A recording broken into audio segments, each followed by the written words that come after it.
Good evening, members of Spiritual Encrypted Encounters. How's everybody doing tonight? Welcome to Werewolf Wednesday. For those who follow on stream, Twitch, YouTube, Facebook, and for those who follow my several TikToks under HCS895, how's everybody doing this evening? I hope everybody's doing well and in high spirits.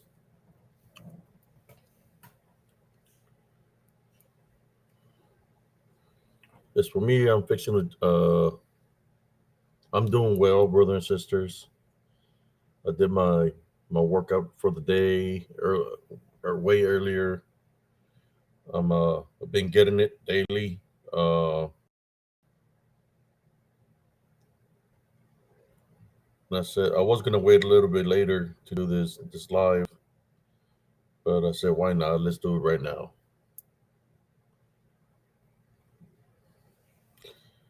Yesterday's live, I planned to do it for about 2 hours, but it turned out to be 6 hours. So whoever missed it, had a pretty good show yesterday.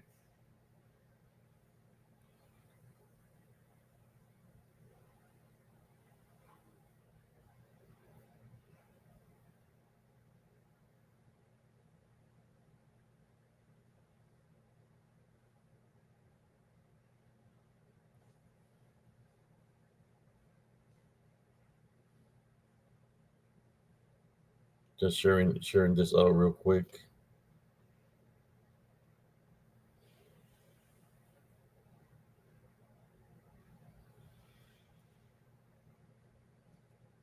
Go. Just about shared out, brothers and sisters.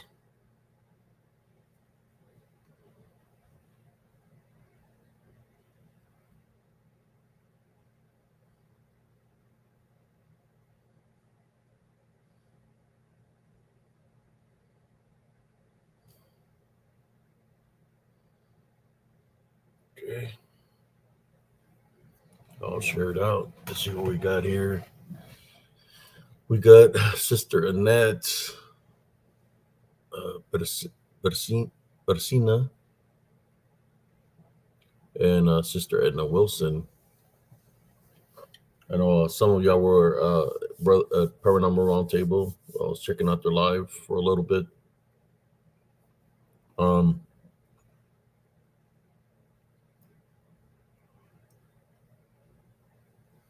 Trying to fix the lighting in here. So how's everybody doing this evening? I hope everybody's doing great. We do have Werewolf Wednesday. Cousin Jesse, if you're out there somewhere, how you doing? If you're out there, I'm fixing to put our mascot on here for Werewolf Wednesday. If I can find them real quick.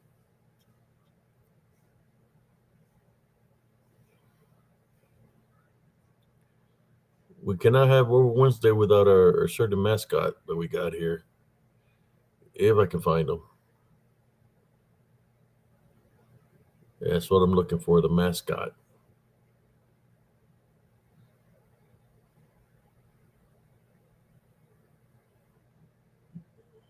It's here somewhere.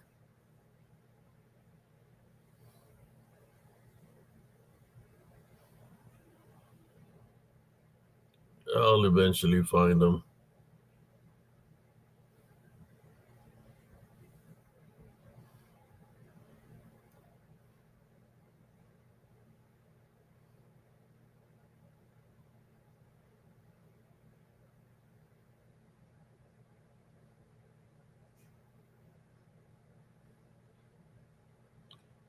Trying to find our mascot that we like to use here. Mr. Where is he at? Just trying to locate him here.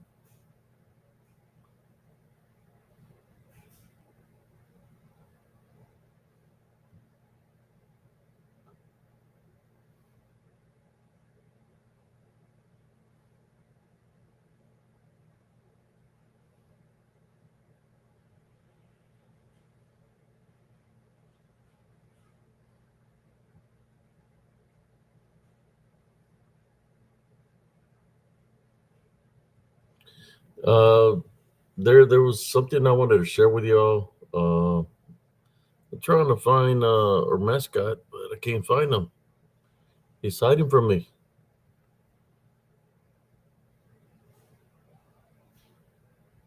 Where is he at?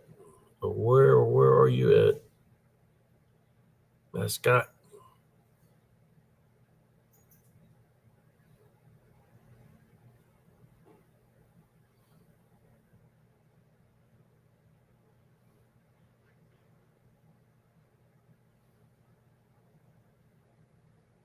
You got all kinds of pictures here,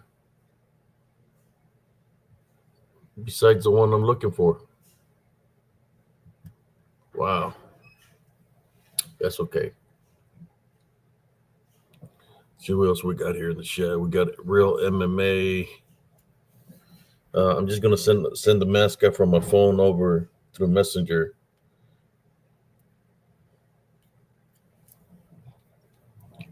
So how's everybody doing this evening?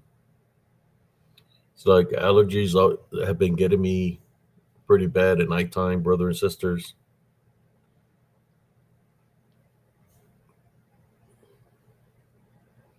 Let me see if I can find that picture real quick, so we could put him on the as my co-host.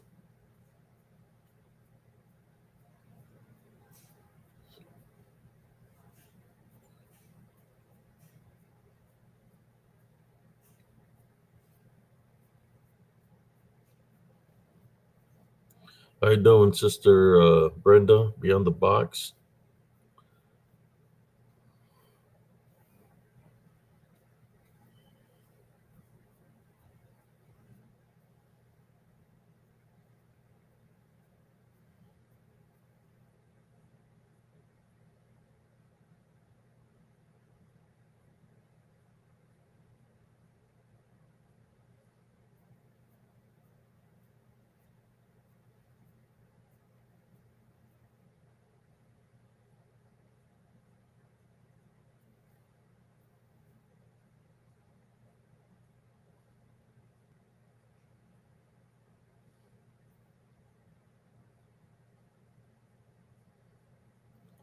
I could believe I can't find him.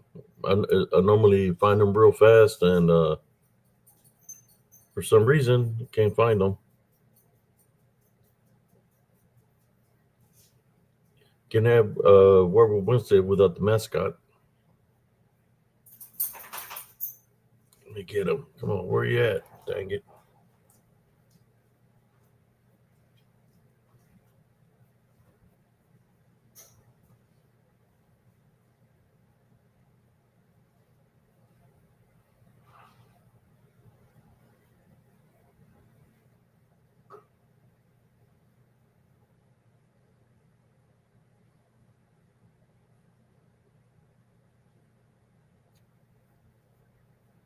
This is crazy right here. I can't find cocaine werewolf. You hiding from me.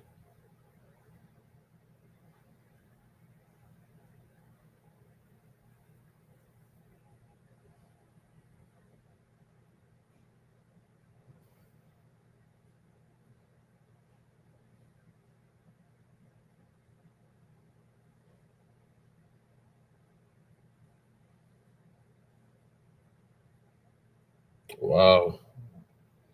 No, that's crazy right there. I searched through the archives, brothers and sisters, and I cannot find them. Let me go back the other way real quick so we can find them. He's hiding somewhere.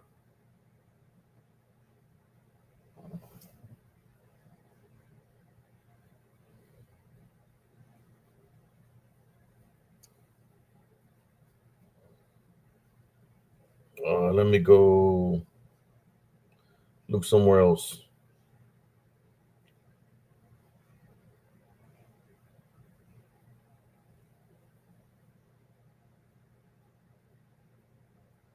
It's not there.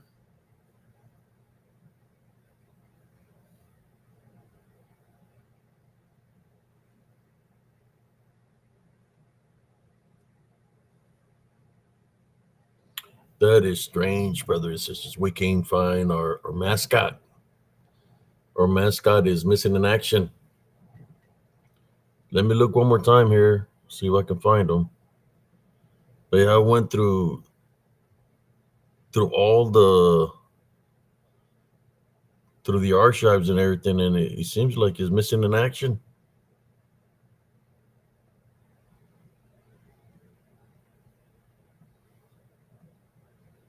I know he's here somewhere.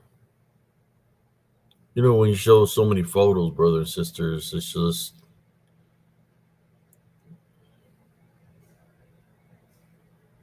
gotta find the mascot.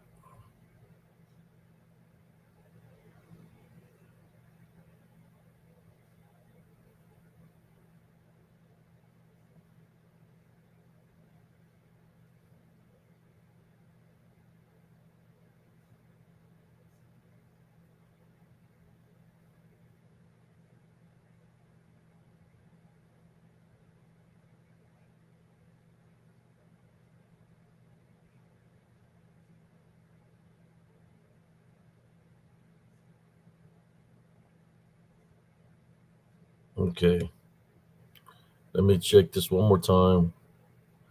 I don't know what's going on.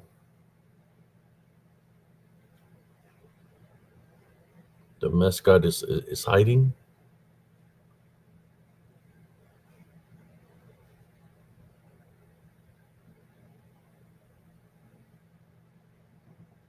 Let me see if I can find him.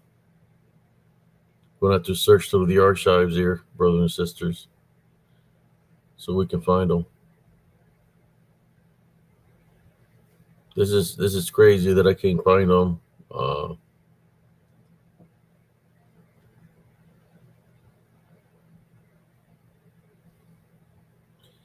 I seen him earlier, uh,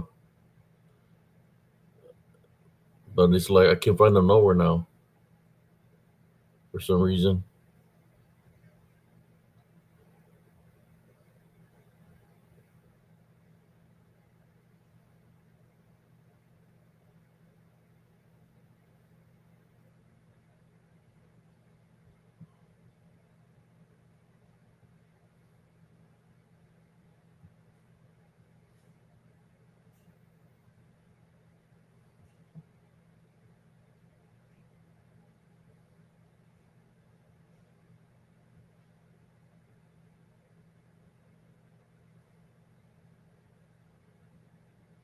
It's just crazy that I can find him.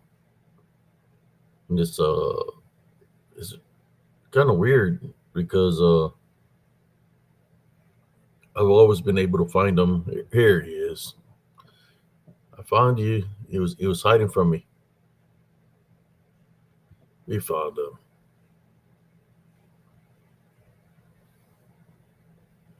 So who we got here? He got busted. Now we found. I found him now. Let me share him and put the mascot on, or my co-host for Werewolf Wednesday.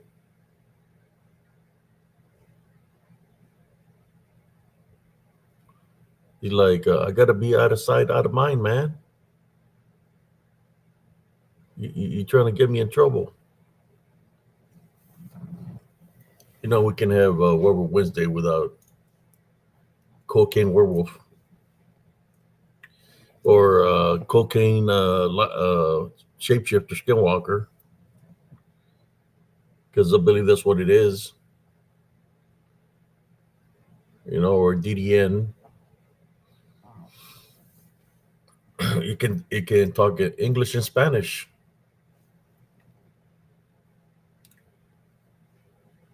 and many other languages. I'm more sure it can talk all kinds of languages. It's been on this land for a very long time. You know, you hear it through legends and folklore. Native, they call many names. Uh, the people know him as Bigfoot, and some people call him Sasquatch. But they said that they're demons.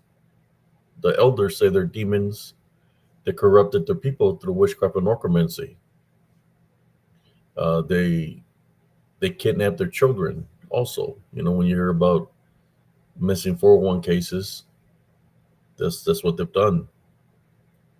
How are they going to steal children? The only way they're going to steal children is if they lure them away from the camp or lure them into the woods, because that's where they are within the woods, so they can lure something in there, because since they're in spirit, they know exactly what to say to the children, to lure them in.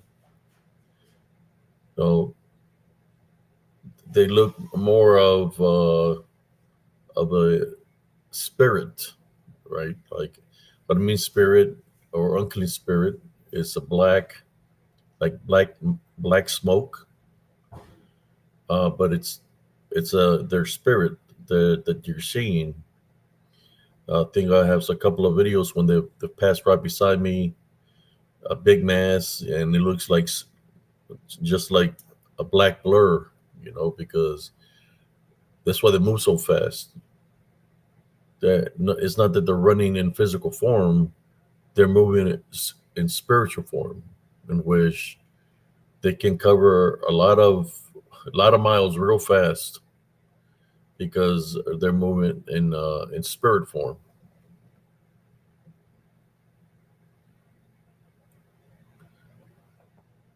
Which they basically, what I'm saying is, they use the elements to travel. That's what they use.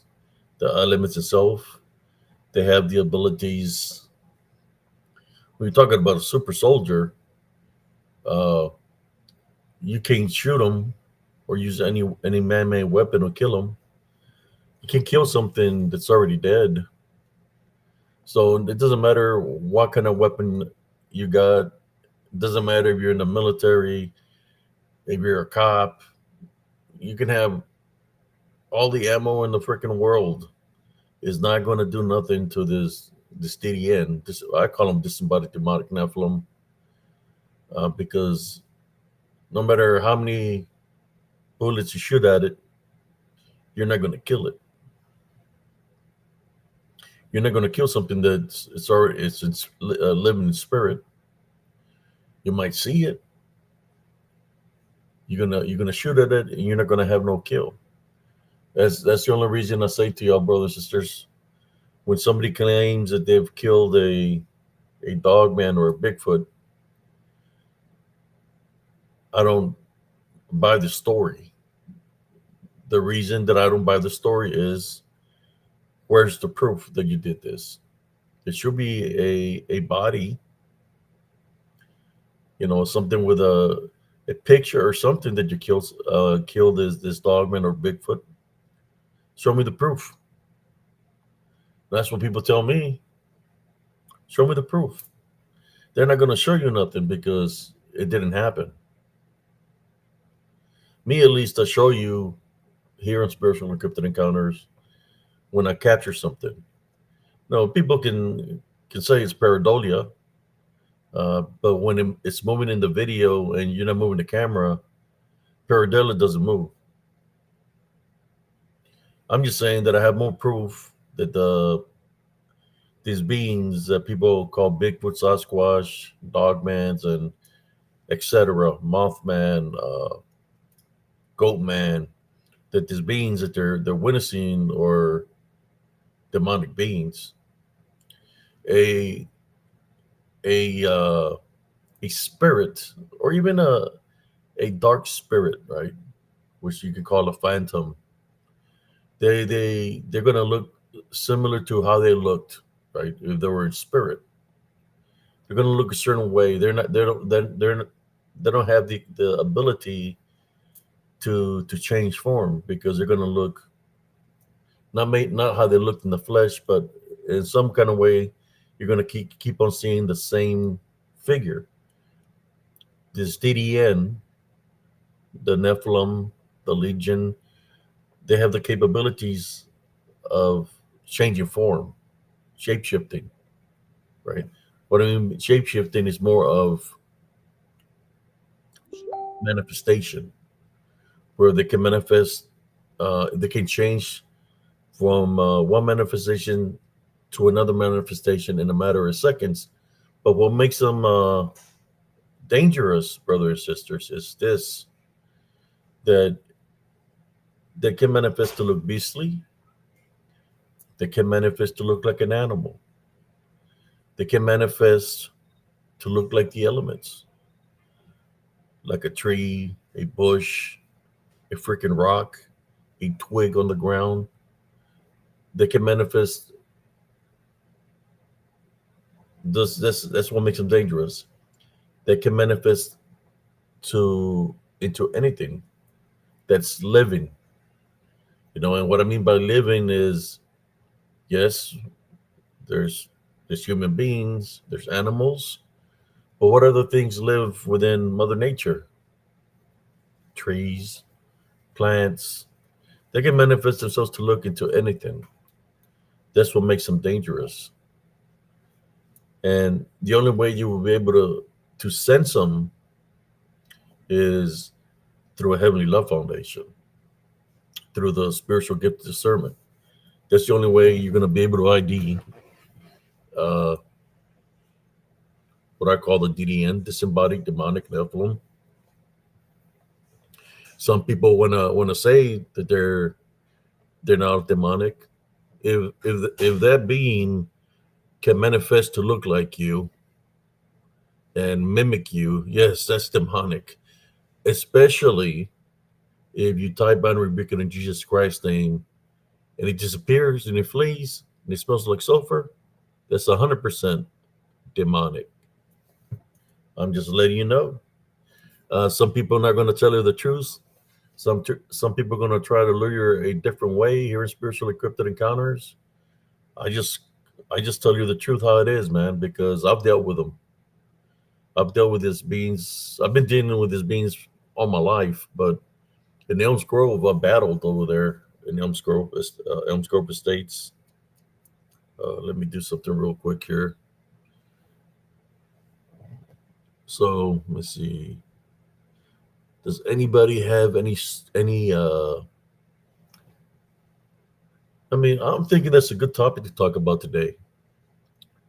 Disembodied demonic Nephilim slash shapeshifter skinwalker. That's what we're going to talk about here tonight. It's Werewolf Wednesday. I don't know if cousin Jesse is going to be on tonight or not, but we're going to go on with the show here.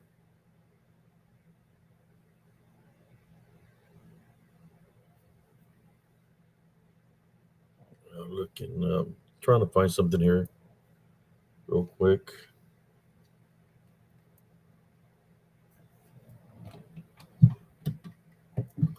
So here we go. I know if somebody that's in the panel right now, somebody knows what I'm talking about, would be Sister Brenda, because she lives literally in the same location I live in Central Texas. I used to live in Killeen, so I know all that area, and I used to be in the military. We used to train out there. I was in the Cav, uh, so we was always in the field training. So what I'm gonna do is I'm gonna drop a link, or even I think somebody had, but I'm gonna drop a link for Sister Brenda. She wants to jump on, and we'll talk about some of the story, some of the things that I've seen and witnessed in Central Texas, dealing with this shapeshifter skinwalker, aka lycanthropes, what people call werewolves, or people want to call dogmen. I want to talk a little bit in depth how they can do all these things. Here we go.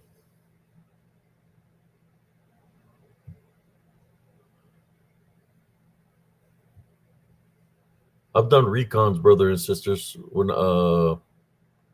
recons in the military, when I came out of the military, I would do recons, and I would go into the woods at nighttime with all my gear and blend in with the environment just to see if I would see one of these creatures, that that I visually seen, but I would never cross paths with them. But it's when I started thinking or believing that they're real. That was the last time that it's kind of like one of the last times that they showed themselves to me. But then they started attacking me spiritually, uh, as in invisible. So imagine something attacking. Talk. Let me drop this link here to Sister Brenda if she wants to jump on. She's probably tired. I don't know. I seen her doing her show earlier, but I was trying to relax so I can get ready to do my show. Last time we did a 6 hour show. But yes, you can call the policeman because you're going through something there in the area. But the policeman only does, they have their job is not just for one location, it's for everywhere. So the only thing they'll do is write a report. Whether they submit the report or not, you don't know if they're going to submit it or not. They're not. They don't. They don't. They're not going to go into the woods and searching for anything, because they said that there's animals out there that can put their, even though they got a weapon and everything, they're not going to go out and beyond. This Colleen finest. They're not going to go. Right. They're not going to go out and beyond. Tell you what, just put it this way: they'd rather go to Mickey's and Hmm. get some free donuts Yes. than go out and beyond. And Yes. that's Colleen's finest. Getting the taxpayers' money for not doing their job. And that's what I witnessed of the Colleen's finest. I mean, maybe Sister Brenda might know something different, but of what I witnessed from the time Let's that I put it lived this there way. is bad. Somebody called a doctor, a doctor. Somebody called the police department one night about a domestic abuse situation. Okay, so I'm sitting here, and 8:30, almost 9 o'clock at night, somebody knocks at my door, and of course we open the door, and it's Killeen Police Department, and I'm like, can we help you? Well, somebody called in a domestic, said it was a man and a woman. So we were checking if it was here. I said, I haven't heard anything, and no, it didn't come from here. He said, well, the call came in at like 5:30. And I said, and you're just now getting here? That domestic is long over. Either they settled it and they're in bed, or one or the other killed each other, and that's it. It's gotten quiet. I mean, you come 3.5 hours after you get the call for a domestic, mind you. Yeah, no, they never That's changed. that's why I left. I left the area. I couldn't. Oh man, they did. They're. I don't know who trains them or what, but it's like once they get the badge, it's like they don't give a damn. They don't give a damn. If they, it's like once they get that badge on them, it's like they think they're Superman, like they're Yeah, invisible and stuff like that. They there are a start few. There, arrogant, yeah, and just mail show like they think that they're above the law. Basically, that's what it is. yeah. You know. There's a couple of them that are okay that I know personally, but they'll tell you that the other people on the department, they're lazy. Um, they don't like to do paperwork, which when you have to do things, you have to fill out reports every night at the end of the shift. So the less they do, the less reports they have to do. And he said it's terrible. My ex brother in law was shot and killed downtown, shot in the head in the middle of the night, and left there laying in the street. And that was 2.5, almost 3 years ago, and they still have no idea who did it, nor have they looked. Wow. Yeah. I lost a cousin back in 2000 and it was 2002 or 2001, somewhere around there. I lost a cousin. He got murdered, and he got the back ways to Steelhouse. There's a mountain. I think it's called Jack Mountain or Yeah. something like that. His body was dumped over there somewhere. He had been missing for about 3 months. Oh my God. Yeah, it was him and this other guy that got found out there. But Wow. yeah, so that's another way that this DDN can track you. Spill blood. They know your bloodline, just by the spilled blood. Especially if they're thrown in the woods, so they know the bloodline because they're there. They know the bloodline, so they know who you are. Because they steal the, how should I say, the spirit, or they know if they contain the spirit, right? If they capture the spirit, the soul, then they know everything about that soul and everybody affiliated with that soul. So that's how they know things of the past, like or grandmothers, grandfathers, great great grandmothers, and so on. Because these demons, they go from generation to generation. They jump from generation to generation. Oh wow. Speaking of souls, Abe, does Rebel ever try to smell your ear? No, but he does get around when there's something around. He'll stand up and he'll be looking at a direction, like he senses something, and then he'll come and check up on me, like he's trying to tell me, hey, there's something here. So I look and then I say, hey, if there's something unclean here, or spirit, welcome in this house, leave now. So I pray or say, Ty Banner, be in Jesus Christ's name. He does act a little bit strange sometimes because he senses when there's something here. Well, I my little dogs, for some reason, my Chihuahua, when I go to bed, he climbs up on my shoulder, but he'll always smell like my ear, and then he'll lay down.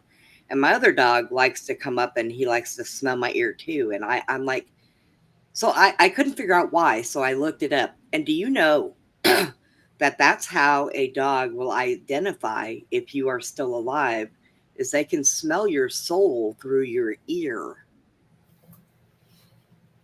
That is what I ended up finding out. Well, So this what the how the succubus attacks is, uh, draining your energy from your mouth, your nasal, and yeah, of course, attacks through through all your spiritual senses, the tear ducts, the ears, the nostrils, the mouth, and as we know, your privates. yeah, well, but yeah, I thought it was kind of interesting because I could never figure out, why my dog liked to smell my ears. I mean, Cats, I'm constantly cleaning my ears, and I couldn't figure it cat, out. yeah, cats can do that too. Yeah, yeah, my They'll cat just tastes me just sniff to see right if here, I'm right in dead. front of your mouth and nose. Yep. Cats. Well, I think my cat does it because she wants to be the first one to eat me if I die in my sleep. She's so mean. I had She's this mean. cat when I was, well, it was my cat. I got invited to a platoon sergeant's house, and he said I could spend the night on the couch. So I was laying on the couch, sitting down.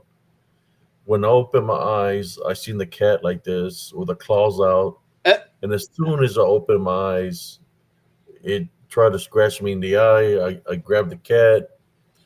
The cat went flying across the room, hit the wall, and he came out like trying to figure out what's going on. I said, "Hey, your cat tried to take out my right eye. He tried to claw me in the eye."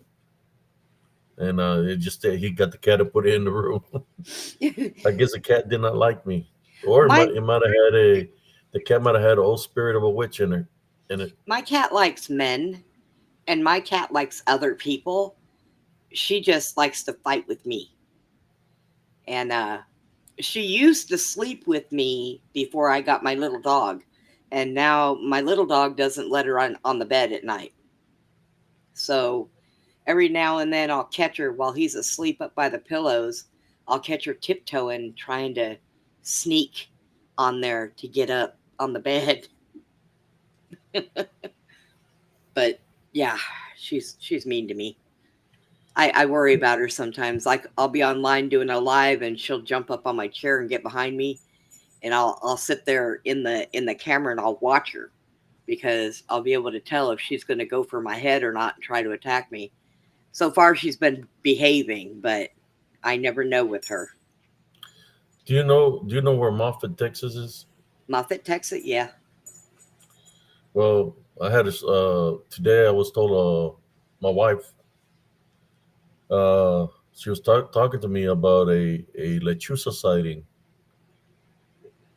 and one of her coworkers lives in Moffat, and she said that she went outside with a and she was drinking a beer.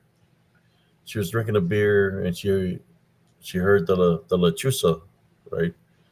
But after she heard the lechuza, that she could hear a woman laughing. So I told her, well, it's not a lechuza. That's a, I mean, it's a lechuza, but that's a bruja. Right. If she heard the woman laughing. This sighting happened yesterday, last night.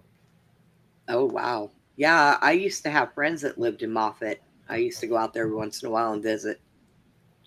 She said that it was making the hoot sound, right? Yeah, And then all of a sudden, that it started laughing like a woman. I said, yeah, that's a lechuza bruja. It was laughing like a woman. yeah, yeah. Now Have you Moffat's ever? out in the middle of nowhere. Yeah, yeah. This happened in Moffat, Texas, and I told my wife that I would help her if she needed help, to be able to look more into it.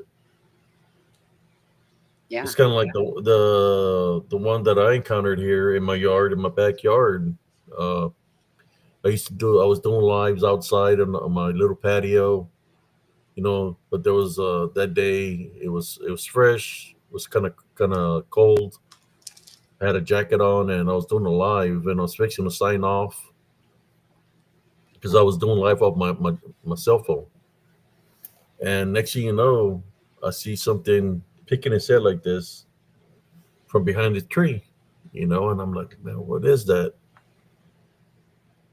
Then I said, it's just my imagination. It's already like around 3:30, 4 in the morning, right? Or three, somewhere around there, 3:30. And as I'm finishing up the live, this time I see the body lean outward from behind the tree, and she's just looking at me like that. Just by the way that this lechuza or owl, the demeanor it had, that was not a demeanor of a freaking owl. That was a demeanor of a human being. So when I wow. looked at it and it's looking at me and I'm thinking it's going to charge me, that it's going to fly towards me, I already knew what I was going to do. It became at me that I was going to I have a metal chair. I was going to use it to contain it. Then whatever happened after that, was going to happen because it looked like it was going to charge me. But then instead of it charging me, it flew over the fence. But it was pretty tall. That one was like around, I would say around, it was over 5 foot, like around 5'3", 5'4", possibly 5'5". That's how tall it was. Wow. And normally the owls here in Texas are like about four. Some of them were 4 feet, 4.5 feet tall, but this one was huge. But I haven't had the tree went dead, and they came and chopped it off. So the only thing that's left there where it was hiding is just a tree stump. Right. I've gotten lucky with the owls around here. I haven't seen one quite that big, but I do know they get pretty good size. So do those turkey vultures. Oh my gosh. Oh yeah, those are huge. Tecolotes or tecote, they call them in Spanish tecotes or telecote, tecolotes or something like that. I've seen one that was, I don't know, some pretty big ones. I know we're getting a little bit off the topic about Werewolf Wednesday, but I just wanted to put it out there. Uh, I think the owls and the turkey vultures can take a werewolf. They're so big. uh, I mean, I don't think they will fight each other, honestly, because they're of the same. They're aligned. Yeah, Their alignment is of the same. Like. But if you're their animals, then most likely, birds do attack. Like parrots can attack you. It's in their demeanor to attack. yeah. So if a werewolf is a demonic being, demonic Yes, being, without attacking you spiritually, can they harm you physically? they have the ability to harm you physically because when you've witnessed them and they've showed themselves to you, and you start believing that they're real, that's when they have the opening to attack you. So they can harm you. I'll give you a couple examples. When they're not going to show themselves to you, and like in this form, it was just that the camera caught it. Right, It's not that I said, "Hey, there's one. Let me take a picture." It happens that right, way with the equipment. That you could sense something around you. You can't see it, but you can sense it. And that's why I capture some of my photos, is because I know there's something there. So I'm gonna aim the camera to where I'm sensing something, right? right. But when they attack you is when you start believing that they're real. So the belief factor is a spiritual opening to use this to attack. And when they attack, they're not going to attack to you in that form. They're going to attack you invisibly in spirit form. You might hear footsteps. Like I said, they can mimic things. By the time you turn around, you're going to feel the impact, like somebody hits you. You'll be flying 4 or 5 feet in the air, tumble and roll. You get up with your guards up, and there's nothing there. So they're kind of cowardly. They're you know that's what the Tonka ones used to do. That's why I say that's what they are. Is spirits of the Tonka ones, the ones that were cannibalistic. That's how they would hunt. They were There was into agriculture. They were more into beef. So what they would do to hunt is they'll wait for the deer or even the buffalo, because there used to be buffalo. They used to live in the area. Bears at one point in time. They will wait for them to get to the edge of a cliff, like by a creek or something. They were like live in the woods, and once they get to the edge of the creek, they come running from the position and shove them. They shove them off the cliff, so they land or break a leg or whatever. Then they go in for the kill. Well, that's how I was getting attacked in Elms Grove, where I could hear something running from behind me. By the time I got shoved off a cliff. There's a little cliff if you go to Elms Grove Estates, and where the mailbox is, there used to be a picnic table there. You just go straight to the creek. You're gonna see the cliff that's up there. Yeah, It's like a 12-foot drop, yep. or I know possibly exactly what you're talking about. a little bit higher. There's a shortcut there. It's a road that goes to the back way of the store that's there. But you have to climb the cliff to go that way, is to go to the store, and then you can come back down the cliff, cross the creek to go into Elms Grove. Well, as I was going and I was nearing that edge by the cliff, and I was going to take a right to go down the cliff, I heard footsteps. Something came running, and my hands were full of groceries. I felt the shove, and I started falling down the cliff.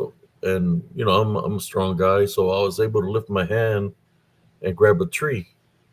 So as I was falling into the creek, the tree that I had with one hand, it bent. So it was bending. I seen the creek bed coming down, and when I seen it getting close to my feet, I let go of the tree and I landed on my feet. But the bags that I had ripped, so there was all my groceries were in the creek bed. There was no water, so I could have literally broken my legs. Yeah. But thank God that did not happen.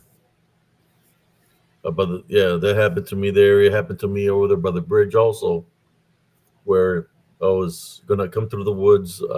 Got up to the bridge, and I was gonna go down into a little ditch to go into the land. Right Yeah.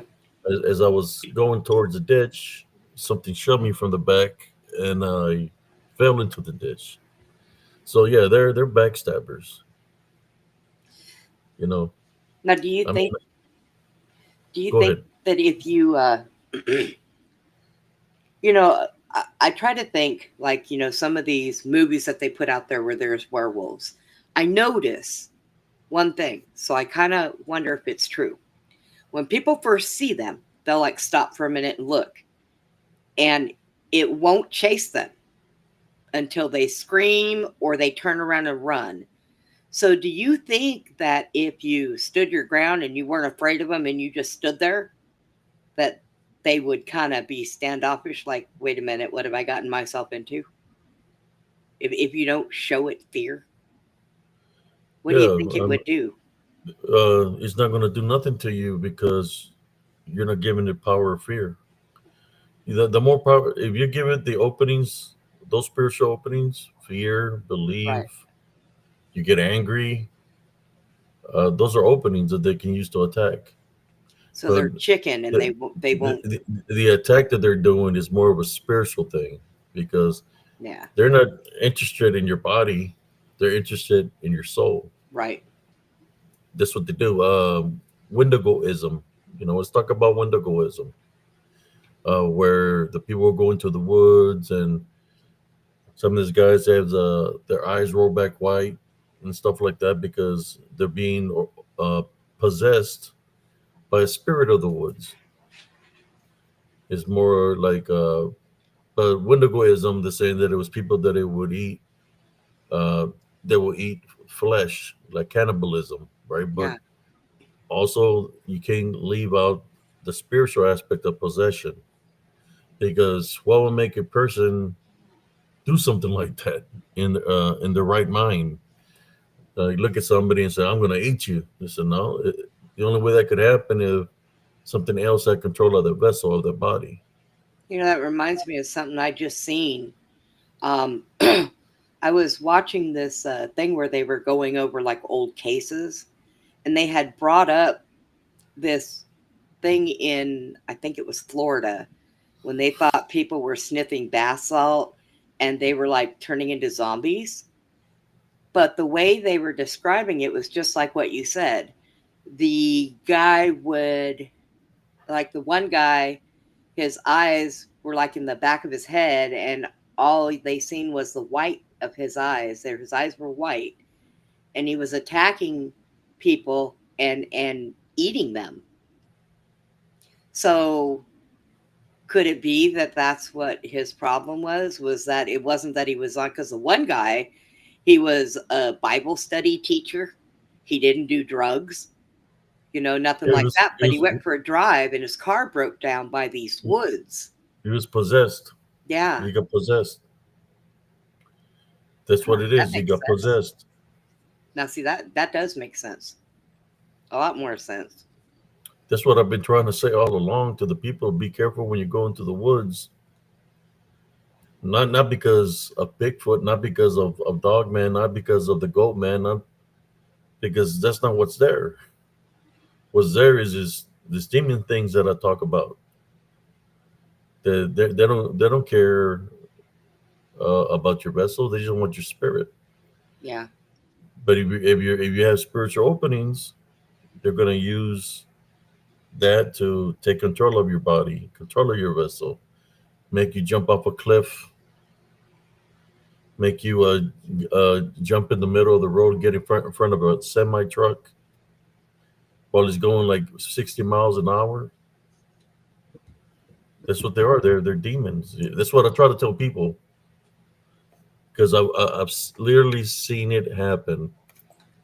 Where people change. I used to see it in the military when somebody wasn't acting right, and I go up to the person and it's like, "Hey, man, what's going on?" And you could tell he's got an unclean spirit in him. So I was, hey, and I start saying, I grab him from the hands, hey, man, our Father who art in heaven. And as soon as I start praying, the unclean spirit leaves out of him. And it's like, are you okay, man? I said, yeah, man, I don't know what happened. I'm not feeling well. I got like a headache. Well, when something takes over your body, it zaps your energy. So, yeah, you're going to have a headache. You're not going to be feeling well. You're going to be feeling a certain way. I say, hey, Right. man, well, let me take you to the medics. Maybe they'll give us something for you to feel better. But I would see this happen when I was in the military. You know, I'm not going to be saying the things that I say to bullshit nobody. Right. I say it because I've seen it. I witnessed it. I was I was in the military 10 years. I was in the CAV for about 8.5 years. Uh, we spent like 10 months out of the year when I first got there. The first 2 years that I was there in the field Right. training because they had the money for it. So I was training constantly in the woods, and I would see people's demeanor change where something wasn't right. So I would do a lot of praying, just put it that way. When I was in the military, that's what you're supposed to do. Yeah, they've gotten a lot softer now.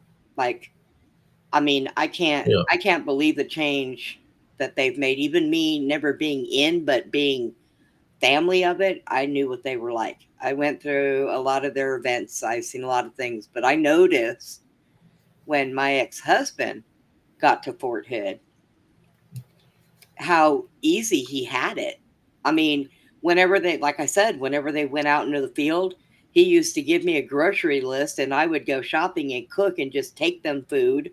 Or he would call me and send me to a fast food to pick up, you know, 3 dozen hamburgers and fries and take them out to him. So they didn't have to be out there that whole entire time eating MREs and all that stuff. I was like, wow, don't tell my uncle about this. He'll have a fit. It's like, and then when they came up with those cards, hold this up if we're stressing you out. And when I heard that, I was like, you've got to be kidding me. Wow. I would see this kind of demeanor activity happening on base to some of the soldiers. There was I don't know if you knew this, but I know when I first got to the CAV, there was a lot of suicides. Soldiers Yeah. were committing suicides in the CAV. So they found out that what was supposedly co- uh, causing the soldiers to commit suicide was lead paint on the walls and the asbestos. The asbestos. Wait. Okay. First of all, the lead paint, the reason why they got rid of lead paint is because lead stops microwave and 5G and all of that. It wasn't a harm to anybody's children. It kept us safer in our homes. Asbestos now, I know it causes lung problems and can cause some kind of cancers, but not to They said drive you that crazy. it was causing hallucinations and all kinds of stuff. Oh, I But highly doubt at that. the same time, right, at the same time, of what I witnessed, there was a lot of paranormal activity in the billets. Now Like that I could see. what happened to me, and it's all related to the same thing, the DDN, where Yeah, I was spit shining my boots in the middle of the night, and for about a week, kids would come banging on my door in the middle of the night. I could hear the vestibule door open. I'll be laying in my bed. It will close. the best of your door is because it's the main entrance to go into where the four rooms were. So Right. they open the door and they close. Then I would hear little kids laughing. They'll come and bah, bah, bah, bang the hell out of my door, and then you could hear the door open and you hear somebody running down the steps. So by the time I go look, and I'm looking from the top, I'm not seeing nobody, you know. So for about a whole week, the same thing was happening. So I said, so I had CQ on the following day. I think it was a Friday, and I had CQ for Saturday. So I was spit shining my boots. It's late at night, and I hear the little kids laughing. But what was weird about it, the little kids were laughing in the other billets right across me. So I had my little lamp on, and my window was right there, and they were laughing from the window over there. They were laughing, like making fun of me. I said, little bastards, I got your ass now. I know where you at." So I go down there, walk downstairs, go all the way around to the other billets, start banging on the door, like banging the crap out of it, because they had been messing with me for about a week. So I'm banging it, and the guy next door to the door I'm banging on, I said, "Hey, how can I help you, man?" I said, "Who's this?" I mean, I was banging it hard, like I was trying to break it in. And it's like, I want to find out, talk to this guy because his kids that he is bringing over here, they keep on banging on my door at nighttime.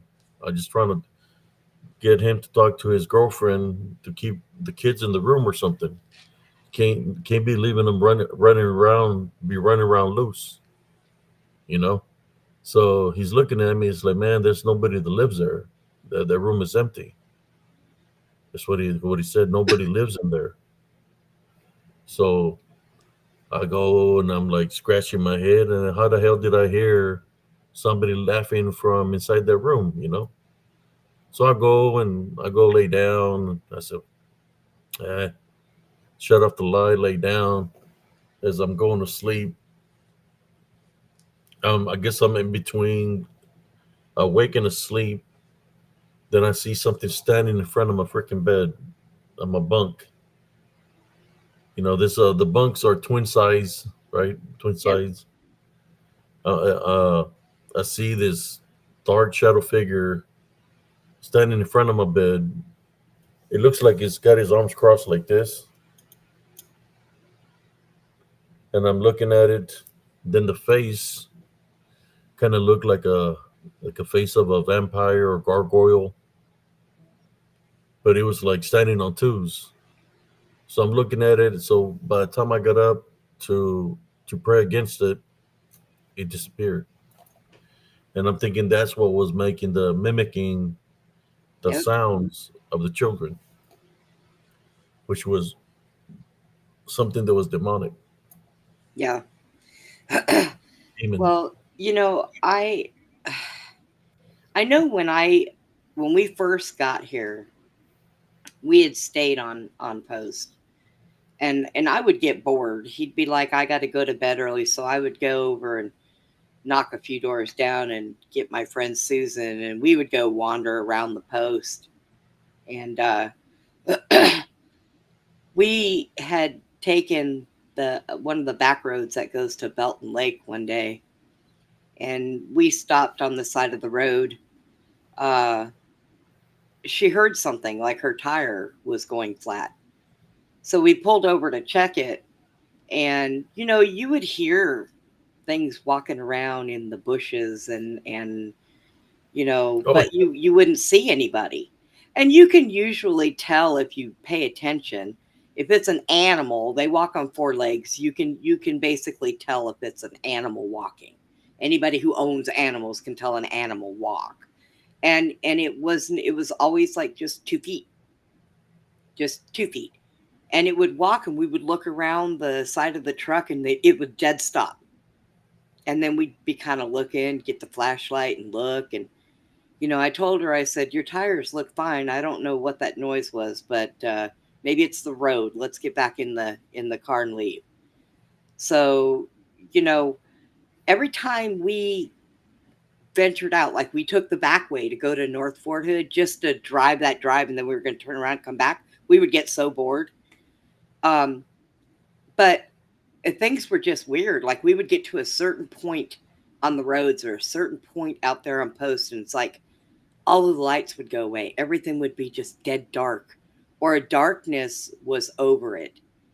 So she told me one day, she said, there's something the matter with this post. And I said, oh, you feel it too? She's like, yes, there's something wrong with this post. So we both looked at our husbands and said, guess what, guys? I know everybody wants to stay here long enough to save the money so we can move, but we're all just going to put our money together and get off this post if we have to go get a big house and the four of us share it.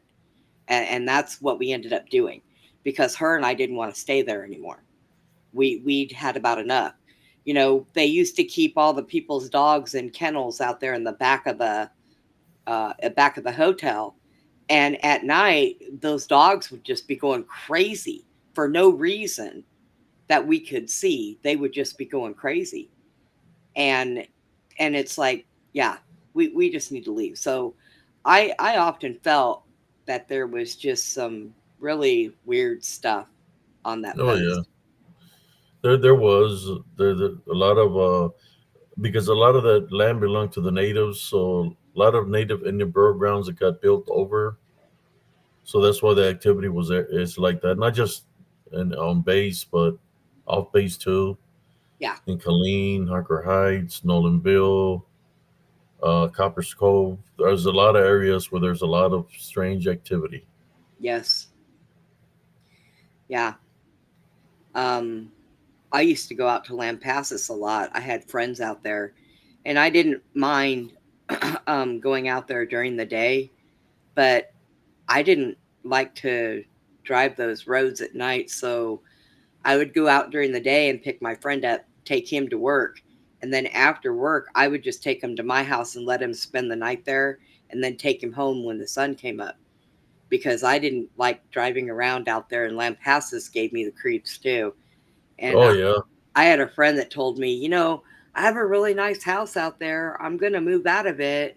I can rent it to you. And I'm like, I love your house, but no, I don't want to live out there. It creeps me out.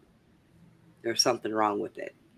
And Colleen isn't all that much better, but I'm in a city spot where I have a lot of people around me, so it's not so bad. I used to live in the country in Salado. Now that wasn't bad. I was okay there. But I just, there are so many different places around here. There's places in Waco too that are really creepy. And I know I worked out there in the middle of the night. And there was a lot of places I had to go on foot. And yeah, so they get that big park out there at night. I had gone out there one night to go walk around and shake the homeless people out of there because they weren't allowed to sleep in there. And something spooked the geese, and the geese came running up from the water and seen me, and I was like, uh oh. I had to go run. Those geese, I'm a short person, and those geese, the top of their head came up to my shoulder blades. And I took off running because they started nipping at me and biting me, and they chased me all the way to the Wow. car. Geese are mean, but they were fine. They were down in the water, but something spooked them from under the bridge. Um, at that park has that real big bridge that goes over the water. And they used to want me to walk down there and check under the bridge. Well, I would stand on top of the bridge, lean over it, and take my light and look down there. I didn't want to go under that bridge. I didn't like under that bridge. So, but I was being quiet. I know it wasn't me that spooked those geese. And it was a weird noise. I couldn't even describe it. I heard it. And it upset those geese, and they come flying out from underneath that bridge and ran up the hill. And then all of a sudden they see me, and I guess they were pissed because maybe they thought I made the noise, and they came they came running after me to beat me up. But there's a, I think that in a lot of towns all over the place, I don't think that it's just here. I used to live in Toledo, Ohio, and there was a lot of weird, strange stuff in Ohio too. But I think you're on the right thing. I think there's a lot of different burial grounds, whether they be native or just cemeteries, period, that they get Yeah, more money out of the lands. They just build over everything and tell people that they move their loved ones. So I really think that that stirs up a lot of spiritual activity. spirit. Yes. So yeah, I think that goes on all over the place, and it's a shame because if I lay my loved ones to rest somewhere, I would like to think that they're safe there, for the rest, at least the rest of my life. I would hate to think that somebody built a house on top of, you know, my family members. And and I wonder why a lot of people get family plots and they just, or they want them on their properties, or they take them and put them in mausoleums because you can't build over those. So, Yeah, Heather Glen was haunted, and mhm. I talked to like I went to 3 blocks and was knocking from door to door just to see and asking the question if have they noticed anything strange, and they were asking me like what, like the lights flickering, and you know, tell them about shadow figures and stuff like that, and they would say yes, we have the same problems you have at your house, Yeah. and they would tell me stories of what they would have witnessed. I think someone even witnessed shapeshifter skinwalker Yeah. in those areas. So said the ringing of the doorbells, Yep. knocking on the doors, and seeing these dark shadow figures and shapeshifter skinwalker or something in that nature. Native, Yeah. see native people walking around in their living room. Imagine that, walking around in their bedroom, standing Yeah. there by them, looking at them while they're asleep. Well, those old Victorian houses that they have in Belton and stuff like that they use them for like the Baylor students. They make them like dorms for the Baylor students. Well, Hmm. one day I was um, out somewhere eating, and I was with a friend of mine, and there was some students from the Baylor University um, in a booth behind us, and they were talking, and the one girl was saying, "I need to find out if we can find some room in your dorm for me because I don't want to go back to that house." That house is haunted. I keep telling everybody the house is haunted. I will go in there and some of my drawers will be open. I'll yell at the other girls thinking they were going through my dresser drawers and they swear up and down they weren't. I'll be laying in bed and the closet door will open up in the middle of the night, just squeak real slow open. And I know Hmm. it's completely shut and all this stuff. So I happened to turn around and I said, where is your dorm? And she said that it's one of the old Victorian houses that they redid for some of the Baylor sorority girls. And I was like, "Oh." And old Victorian houses, they were people's homes at one particular point in time, and those people wouldn't give up those homes. They would keep them until they passed away. And who knows how many people passed away in those homes, you know?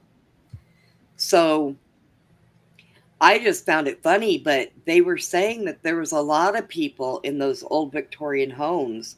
A lot of the Baylor students, they'll go to school and be tired because they didn't get a lot of sleep because there would be a lot of things going on in those homes. And she said, I think we need to find a priest to come in and exorcise the homes. And I'm like, well, that might help, you know?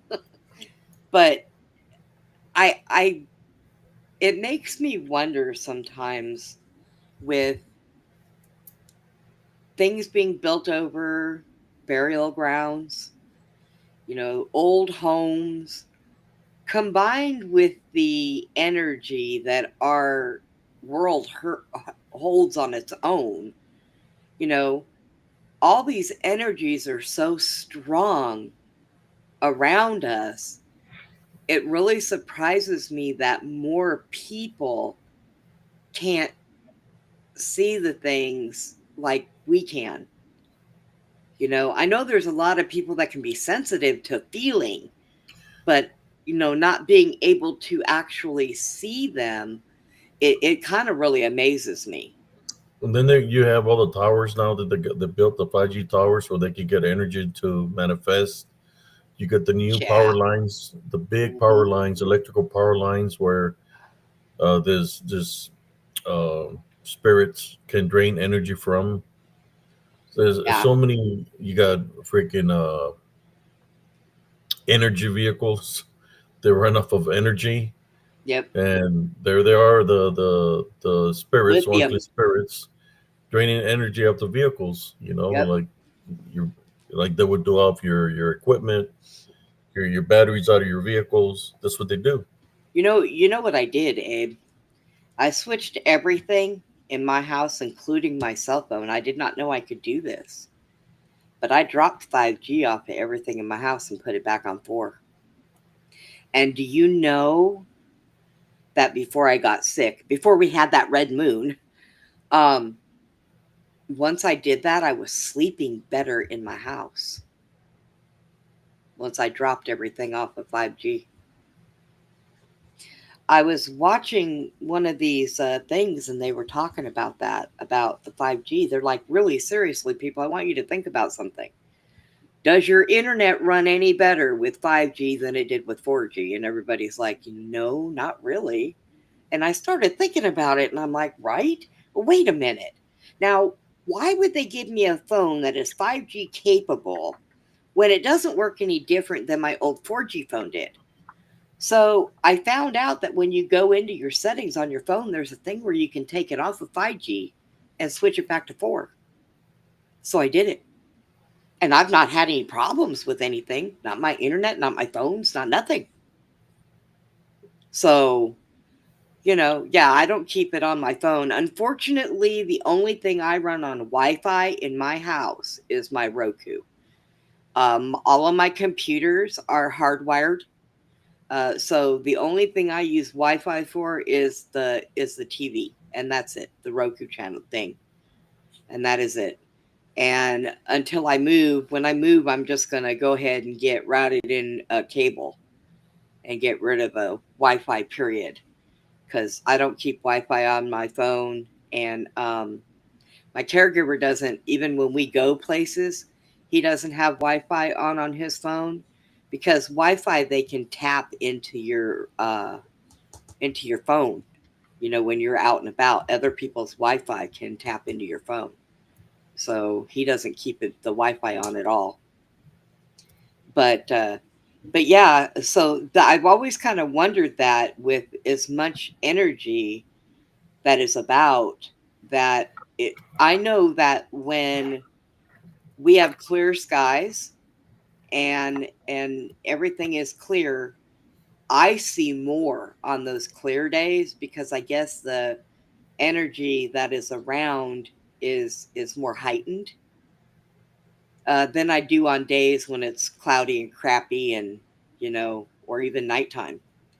So I know we get a lot of energy itself from under our feet, but I've often wondered that, and I'm so stupid sometimes because I'll be somewhere and I'll see something or I'll see somebody and I'll say, "Who is that?"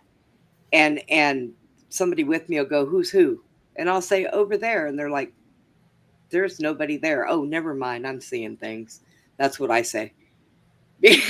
I forget sometimes, Abe, that other people can't see the things that I see. Yeah, And it's funny because I know for a while there I had to get into a routine that because there was a couple times I was out to lunch with a friend and I would be bothered by a spirit wanting to know, where am I, what happened. Um, and I would look at the person and talk, and they would be looking at me like I was crazy. So I had to remember that when I'm out with somebody, no matter what is bothering me, I have to ignore it because, I'm pretty sure I can only imagine, like I said, you and I both, we've done this stuff since we were young. So to us, it's kind of something that is normal. So we don't think about it being around other people that don't know. I had to learn how to be conscious of my surroundings and who I'm with before I say anything anymore.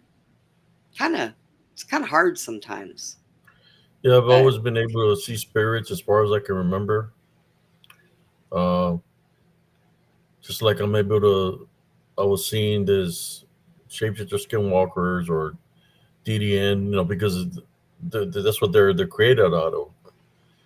Is dealing with witchcraft and necromancy.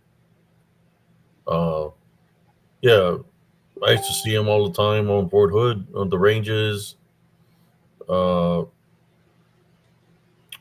without the night vision. Where they'd be passing right beside me, or I'll go visit somebody's tank because we know they put the tanks in like 100, like maybe like 50 feet apart or 20, yeah, 50 feet apart from each tank, yeah, and we put perimeters to scan. And I remember seeing this dark shadow figures. They'll be passing by the tanks. One time I went to go visit this other tank crew. I had to go relay a message when I got there because there wasn't answering their set, their mic. I got there, I seen like four shadow figures around their tank. And they were there like there wasn't even witnessing them. So the only thing I did is I prayed for them to go away from the tank. And around the tank, and I'm talking to them, but I'm praying at the same time within myself. right. And the dark shadow spirits leave, Hmm. but they couldn't see them. Yeah. I I don't know. Like I said, I've done it for so long, all of my life. And you would think, because when I was a child and I used to scare my mom when I would talk about people that were there that she couldn't see. So you would think that I would have learned getting older, just shut up, keep your mouth shut, don't say anything. But there are some times when I just forget and I think, you should be seeing what I'm seeing, you know? I mean, now my daughter, let's see, my grandmother had eyes to see, but my grandmother was different. She also used to be telepathic. She read people's minds. Um, she knew my capabilities when I was younger, and she would push and push and push and make me do things because she knew my abilities were really strong. So my mom would get so upset with her and tell her, "Stop it. I don't want her doing that. I don't want her learning that. I don't want her moving things. I don't want her making things float in the air. I don't want her reading my mind. I don't want her doing this." And because my mother was scared to death of it, my mother had no concept of anything. She got nothing. So then my daughter was born. Now, my daughter cannot see or hear any kind of spirits or anything, but my daughter is real sensitive. Like, she can feel them. I know she feels them because I can see them when they're around, and she'll say, "Oh God, Mom, I got the weirdest feeling." And I won't say anything to her because it'll scare her. But I'm like, "Yeah, you probably can feel that there are things around. That's about all I say to her. I don't want to say anything more than that because I don't want to freak her out, you know? So, I think, Sparkies, they say that when they are passed down, that sometimes they skip generations. Um, and in my family, that's exactly what they did do. They went, my grandmother skipped my mom, went to me. My daughter, I think that if I would have worked with her when she was younger, she might have been a little bit more open minded to it. But I grew up like it. And like I said, it was a lot of times when you're growing up and you're trying to be a normal kid and you're constantly bothered by spirits and different things like that, you kind of don't want your kids to have to go through that. You want them to be as normal as possible. So I think that's why I didn't work with my daughter. So, and by the way, Sparkies, I was on here last night. I went over to your channel and I subbed to your channel. So yeah, I want to let you know. But yeah, so I I kind of feel, I don't know if you feel it too, Abe, but I feel like we are under a a bubble, uh, a bubble that's fixing to pop. There is something going on that has shifted. Now, this shift for some reason does not feel like a bad one. And I started feeling it yesterday. I've been kind of dizzy the last between yesterday and today. I had to get up and do my show tonight because I had been putting poor Chad off for the last 3 days because I haven't been feeling good. Well, since that blood moon, you and I both going through the same Yeah. things, allergies, being exhausted, all that. So, Well, you seen it on the lives that I do where I was dozing off, and yeah, I've been trying to get my composure back for about 2 weeks ever since the blood yep, moon. yep, me too. So, I finally felt better, a little bit better tonight. So, I thought, okay, let me get up and do this show tonight. So Chad and I did the show. I don't like when I don't feel good because I don't put my all into the show. I just kind of, go along with the punches. But um, I had told Chad and some other people that were in the chat that once a month, what I'm going to do once a month is I'm going to do a game night where I do like a trivia thing and let the audience pick the answers. The one that picks the most right at the end of the game, I'm going to do a cash giveaway. It's not going to be a whole lot of money, but it'll be a little. And, just so I can get, because I'll have 35, 40 people watching the show, but they're not active in the chat. So I think that might be a good way to get more people active in the chat, you know? So, and if they don't want to, my regular people, which are some of the people from here from your show, Yeah, they can win some money, you know. there you go.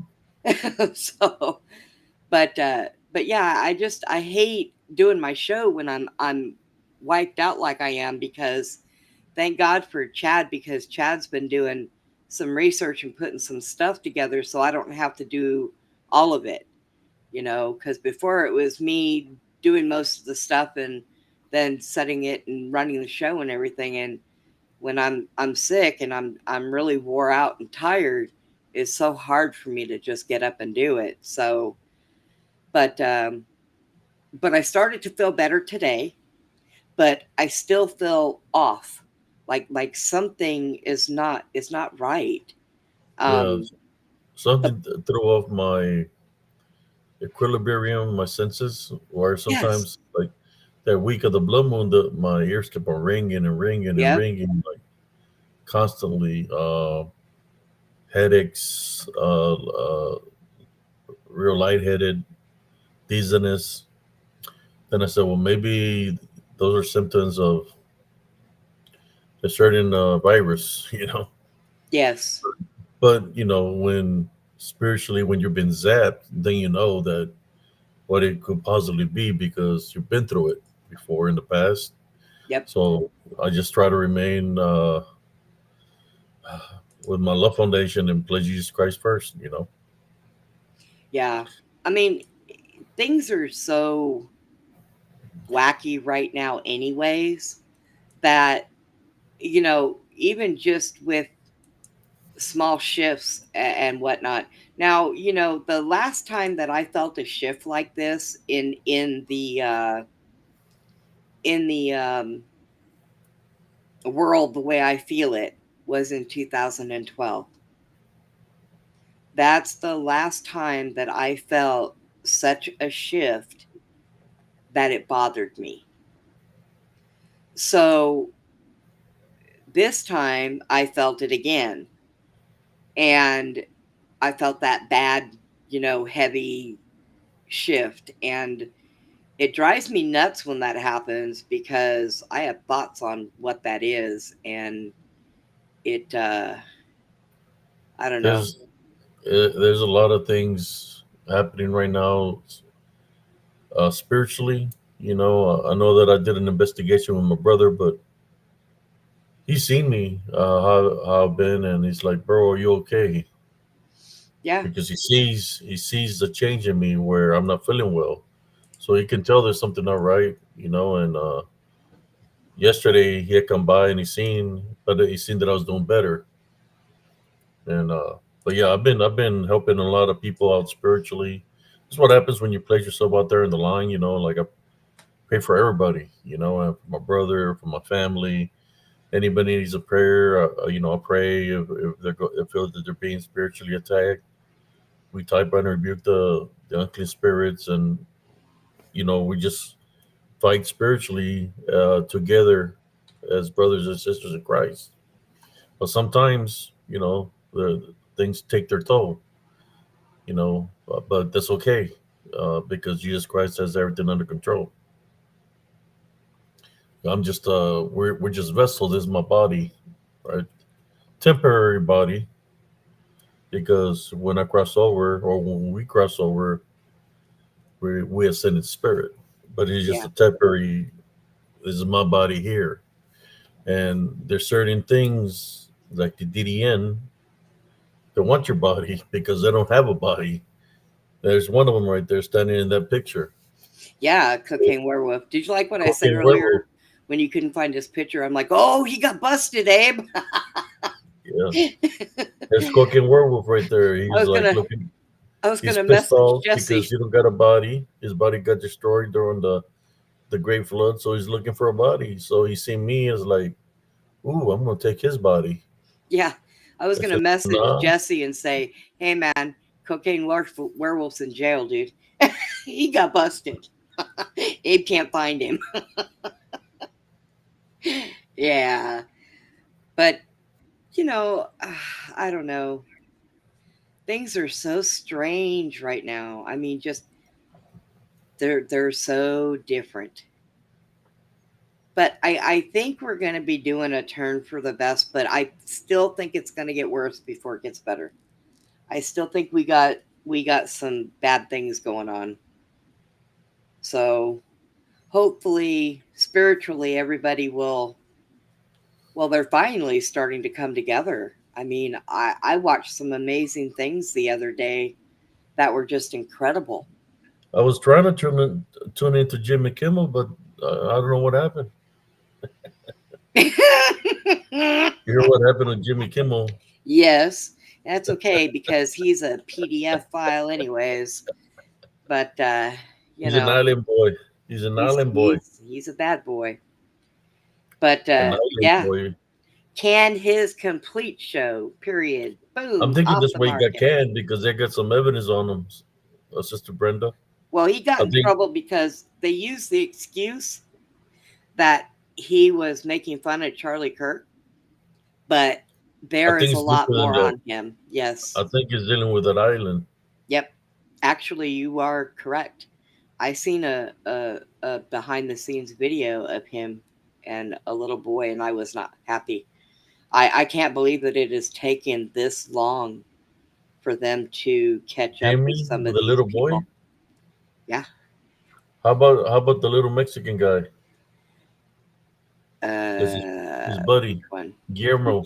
Yeah. Yep. Almost all of them, Abe. Almost Guillermo all was of, part of the island. yep. Almost all of our people that are entertainment, they're all bad. Music too. Yep. It's And crazy. it's a shame because, but here these people can get busted. All right, they can get busted. They can go to jail. They should. But Yeah, here's the problem: what Trump's doing right now is everything he's doing is by rule of law and evidence. That way, nobody can get them out of trouble once they go to court. Whatever happens to them will stick. So that's what's taking so long. And, a lot of this bad stuff that's been going on, this stuff's been going on way back in the days of Lincoln. This stuff, yeah, it's an old, nasty trade that they have all done for hundreds of years, if not thousands. I mean, who knows how long this has all been going on, but a very long time. And it's just so weird that our generation, well, hopefully they don't drag their feet too long. I was going to say our generation can be alive to see this stuff fall down, but they keep waiting too long. I don't know. I've already got one leg in the grave. Okay. I got to try to keep the rest of them. But with everything else that's happening, though, just the world itself, the I don't know. everything will come up to fruition. It's just a matter of time. Yeah. I mean, even the spirit world right now has gone cuckoo. You know, I've had several just come in my house and leave, not even say anything, like they're traveling through, like they got lost, took a wrong turn, should have went, left in Albuquerque or something, which that never That's what happens. the day the murdered Charlie, they voted not to release the island files. Well, that that still has to be released, but right now, um, they're trying not to give people a reason to run and hide. And they do have to protect the witnesses and the victims. So, but uh, but So how yeah. many people do you think there's a lot of people they're gonna get busted? Oh yes. Oh, Abe, if you only knew the extent of that. Um, yes, there's a lot. But I'm going to tell you something. Okay, here's the problem with Epstein. Epstein was Mossad, and when he did this stuff and he filmed all of it, recorded every bit of it, it was a blackmail case. So that, Blackmail. yes, so that certain people, could persuade others to do as they want to be done. They black A lot of them were blackmailed. They shouldn't have done it to begin with. They should have resisted the temptation, but they did it. Once they did it, they found out that it was fun. So they kept doing it. Well, they couldn't back out of it because now there was evidence. So who Yeah, was this Epstein guy? Who was this guy? Epstein. Epstein hung around with Maxwell. Maxwell's father was Mossad, um, and also her dad had a lot to do with organized crime. Epstein was Mossad. He was schooled, paid for by them. He was basically their snitch boy. Um, and it was his job, all of his millions that he made was money that he was paid to be able to blackmail all the high society people. And that's exactly what he did. And he did it with honors because that boy just didn't make money out of nowhere. That's what he got paid for. He got paid for all that evidence, all the blackmail, all that stuff. And it's all, you know, there were independent people that did things on their own, like the one who got a hold of me when I was 5. Yeah, that was just all him because that's just what he did. I'm not the only one. And I have met a few other people here in Texas that he did the same thing to them when they were younger. And I was like, yeah, the minute they started to describe it, I was like, yep, you don't have to tell me anymore. I already know. So, yeah, they did because I think the Mossad murdered Maxwell's father. Here's the problem: when you get in with Mossad, if you try to back out at any point in time, that's what happens to you. So I want you to think about certain people that people have thought they might have had something to do with Mossad, and but you didn't know for sure, and then miraculously somehow they ended up dead. That'll tell you everything you need to know right there. But yeah, that's what happens if you pull out of anything that you're doing for them. If you haven't died of a natural cause and you want to leave their organization, they they help you leave Wow. in a matter of terms. So, yeah. Yeah, Diddy was another one. Diddy was just like Epstein. Only I think that got Diddy did more of the music side, where Epstein did more of the political and some of the actors, political and actors. So, yep, That's a sick bastard. they're all sick bastards. Yeah, such sick bastards. Yep, every single one of them. Every single one of them. I mean, and the lifestyle that I grew up in and the things that happened to me, mine started with George H.W. Bush, and then um, ended with my uncle, who was the 5-star general. So things were just, you know, and I know that they don't care because I could turn around and I could say how unfair it is to do things to these young children, what it does to their life, and how screwed up it makes them. People wonder why a lot of people take their own lives or they end up on drugs, alcohol.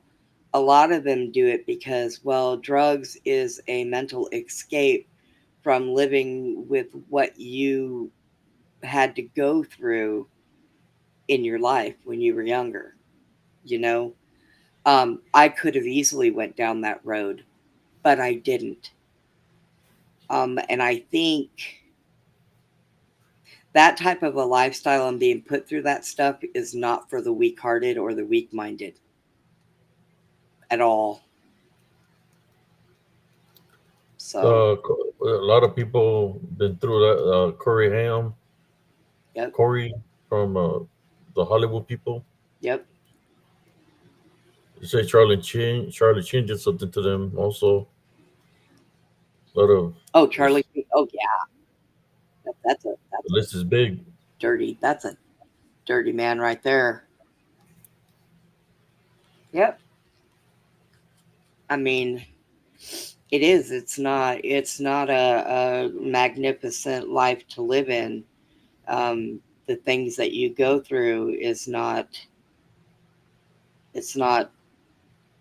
It's breaking. They break you. That's what they do. They take small children and they completely break them. Some of them can come out of it. Some, if they get supporting enough support, they can come out of it. But some of them just can't deal with it. you know? So I know back in the day, I used to see all of these, actors would become teenagers and they would take their own lives. And I would think to myself, you have everything you could ever want. You have a dream job. But see, I didn't know this stuff was going on till in Hollywood until I got older. Then it made sense to me. Then I was like, oh wow, now I know. So, but yeah, it dirty, cruel world. This has been Satan's playground for way too long. And I think that it is time to bury him somewhere in the middle of the desert. And we need to be allowed to live free and peaceful. And he needs to take all of his little minions with him. They can all go away. I said earlier tonight, Elon Musk wants to go to Mars so bad, he needs to go there and colonize and take all of the elites and devil's children and put them on Mars and let them live all by themselves. Leave us alone. We don't need the rich people, they need us. Because our money is what goes into their pockets that they make money off of. But we don't need them. They don't do anything for us. Nothing. So they can go live on Mars. I had a guy tell me one time that Mars had a red light district. So they can go to Mars and they can go hang out in the red light district. Mars. Yeah. Yeah. It was one of my 20 and back guys who was abducted when he was a kid. And he said he spent 20 years on Mars working. And I said, oh. He said, yeah. He goes, I said, what did you do after you got done working? He said, usually went and had a drink. He said, believe it or not, Mars has a red light district. And I went, wait, do what? Did they have the band? Yeah, right. From Star Wars? I don't know. He told me that a lot of the alien women, he said, believe it or not, you would be surprised. He said, a lot of alien women are beautiful. And I said, yeah, but they might want to eat your face. I mean, who cares if they're beautiful? Are they going to eat you? And it's like, wow. Could you imagine what a red light district would be like on Mars? You have old Betsy over there with the 12 legs. Uh, Oh, 10 hands. 10 hands. yes. Oh 2 hands with 20 fingers each. my And we worry about cocaine werewolf. Mm-mm. Somebody said, I think I've heard of that story. Probably. Apparently, it gets around that Mars has a red light district. It's got to be better than our red light district. That's all I'm saying. I don't know. I don't even think we have those anymore unless it's in In Vegas. Germany, Oh, yeah, Germany. Yeah. Germany, they have the red light district and they have the wall and many others. I think. I, you know, I've heard of the red light district. I think the red light district is in Berlin. Oh, wow. And then the wall is in Nuremberg. And I'm not talking about the wall because that wall Right. came down a long time ago. Right. Someone says, talk about stuff that Ajax can't even take off. No, thank you. Yeah, could you imagine getting an STD from an alien? It's bad when you get herpes and all of a sudden it grows eyeballs and it can talk to you. Oh my gosh, that would be horrible. The doctor says, "What's wrong with you?" "I don't know. Ask my friend that I've grown on my butt. Dang. It'll talk to you. Just ask it a question." It'd be like living in Futurama or something. Uh, I'm really concerned, Abe. I'm concerned about these flying cars that they want to come out with. People can't drive with four wheels on the ground. Can you imagine them in the air? I know what's going to happen. They're going to crash and burn because the regular cars, if their sensors go off, it'll shut off completely. It will move. Yeah, So imagine if you're in the air and your sensor goes off and there's only one way down. yeah. Or they're gonna run into the Eiffel Tower or go flying right through one of these high-rise buildings. And how do you pull over a drunk driver when they're flying in the sky? Is everybody just going to pull over the side of the sky and hover there? I mean, You think they're going to create those cars? they already have some in China, only they're like really humongous drones. They'll hover in the ground? Yes. And see, now in China you have to take like flying lessons, and you have to have so many hours of flight, and they have very strict restrictions, and only certain people are allowed to use them. But yeah, if they let that go in the US, oh my god. I'll stay on the road, thank you, but I want a big metal canopy over me that cannot be crushed when one of those cars falls out of the sky. Because, one of these little 16-year-olds are going to get their little license and think they can just go all over the place. I don't know, that's just scary. And it's not that they don't have the technology. I'm sorry, I believe they have it. I believe they have a lot of technology that they don't tell us they have. You've got that Project Looking Glass where they used to be able to go into this room and look into this thing, and it can tell them like 2 years into the future of Hmm. what could happen. But what they don't say is it goes by what that person's thinking. So there is another aspect of that AI dipping into your brain. So, and people don't fall for the ID, the digital IDs. Don't do it. Don't do it. China's doing it. They go now, they wipe their hand over a thing and they can pay for everything. They got chips in them. Wow. They've been putting chips in their arms, in their hands. Yeah, and what does the mark of the beast say? A chip in the right hand or in the forehead. So don't go to digital ID. If they even try to bring it here, we all got to stand up and fight that and say no. No, no, no, no, no, no. But they're going to try. They're going to try to slip in the technology that they've had for years and just come out like cell phones. They knew about cell phones way before they came out. When they started making Star Trek, what did they do? When they had those communicators, they were looked like flip phones, right? Yeah. And then 10 years later they come out with the flip phone. That was one of the first cell phones they came out with. They knew about this stuff. They had the technology. They don't want to give it to the American people because they think that they'll be smarter than them.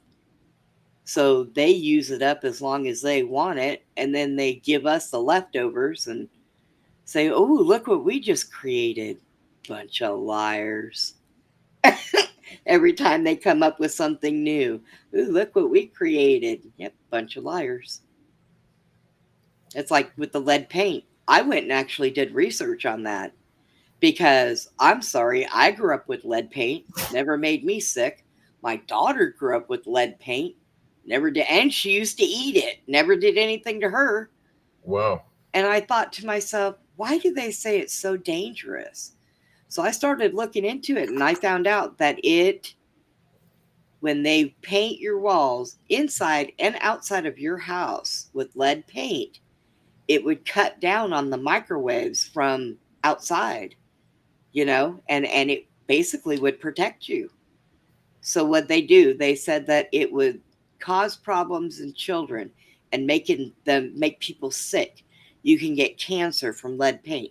So everybody decided to scrape their houses down and repaint with paint that they came out with and got rid of the lead paint. I knew there had to have been. When the government does something or tells you something's good for you, I want you guys to always think the opposite because it's bad for you. If they say it's bad for you, it's good for you. Yeah. They use reverse psychology on us like, your parents do with little kids. That's what they do. It's sad. They do the simplest things really when you sit and think about it. They make themselves seem like they are just genius. But in all actuality, when you sit and you think about it on a layman's term, they do the simplest stuff and people fall for it. Wow. But yeah. So I don't know, Abe. I do know that you've been going for 1 hour and 51 I minutes. know. I was gonna say I was already. We're at the 2 hour marker. Yeah. Seeing Jesse's not here to do his job. I think he said it. Didn't he have a doctor's appointment today or something? Yeah, he had a doctor's appointment. Yeah, that probably wore him out. And I know sometimes doing physical therapy for everything he has to do, that probably wears him out and kind of makes him tired, which he needs to get his rest because your body heals more when you rest than up running around. So, and that's good. I'm glad he's doing better. I mean,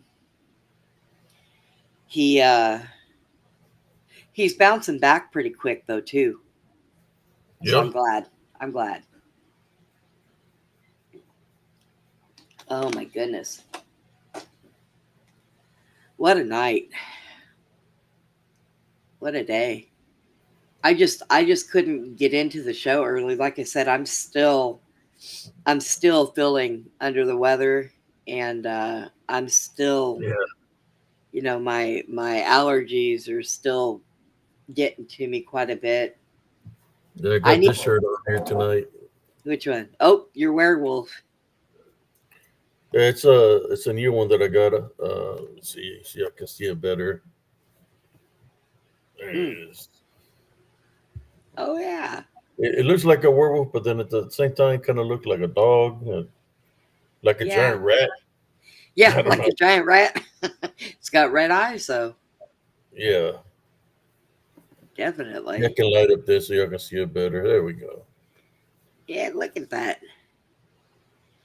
That one that you guys have, I think Jesse has it. The one that you could see through it and its heart's right there. And then Yeah, in the back, yeah, that one's pretty neat yeah, too. that's a good one. I got it. I just haven't worn it. I have it in the man. I have so many shirts. No, I got them for the show, but you only see me wearing them on Werewolf Wednesday. I got Yeah, one to wear one of a shirt like this to wear every day of the week, but we got different things that we do. Uh, right. Like your Scooby shirt. Scooby shirt, and I got several other shirts that I could wear, like wearing the military one sometime and stuff like that. But people get triggered. Yeah. when I- I have noticed that in the land of podcasting, you cannot make everybody happy, and there are people that are going to dislike you. And when they come into my chat, if my mods don't catch them, then I ignore them because I have better things to do with my time. And if I worried about them, then it messes me up when I'm trying to do the show. So when it's over, when the show's over, Susie and I will be backstage and she'll say, "Who was that jerk in there?" I'm just glad she doesn't lose herself when we're on stream and doesn't start yelling and screaming at whoever is out there talking. Usually my mods are pretty good. My mods will get them. They'll let them in there. They'll say hi. They'll be nice, and until they say something. Once they say something that is just totally wrong, then they'll kick them out. But my mods have got like the full mod where they can, when they block them and kick them out, it puts a strike on. It sends it to YouTube, where those people get a strike on their channel, on their YouTube thing. So I gave my mods get full access to just do it. That way I don't have to worry about what's happening in the chat. We watch the chat because we talk back and forth to the people in the chat too. But I don't want to have to worry about somebody in there, making a fool out of everybody, or when in all actuality they don't realize it, but they're making a fool out of themselves, you know. So How you doing? I love you. Bunch of bananas. How y'all doing? How you doing, cousin Gilbert? Gilbert, you're late. So, but Yeah, yeah, we had a marathon last night. I heard another 6 hour show. I mean, you've done 6 hour shows before. I think at one time I did like an 8 hour show, Yes, but you it's did. because we were just talking and talking. But you know, yeah, well, or Wednesday, it was cousin Jesse's favorite time of the week. Yes. The favorite day of the week, should I say, was Werewolf Wednesday. Yeah. I know Hopefully, it.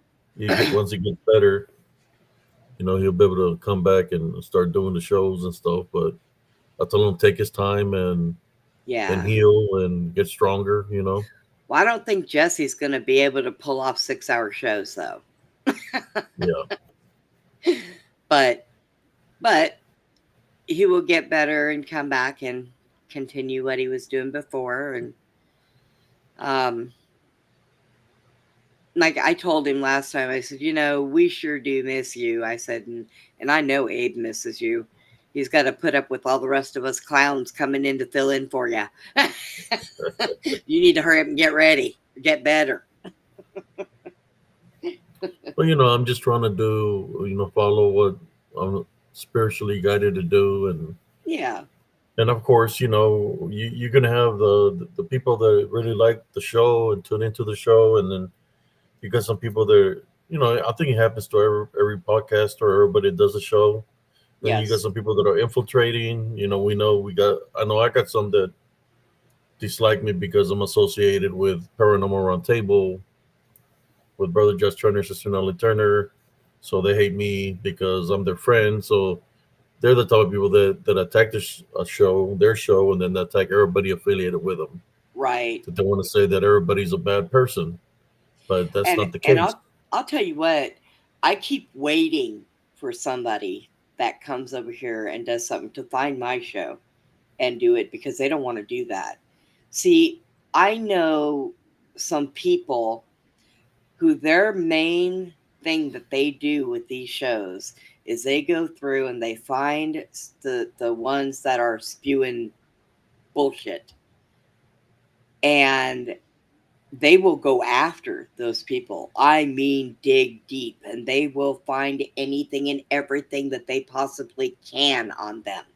And they will do shows about everything they find. So they don't want to really come and mess too much with me, because I know that whole group of people and they have a big internet outreach, because I would smear them all over the internet with that stuff. They would literally destroy them.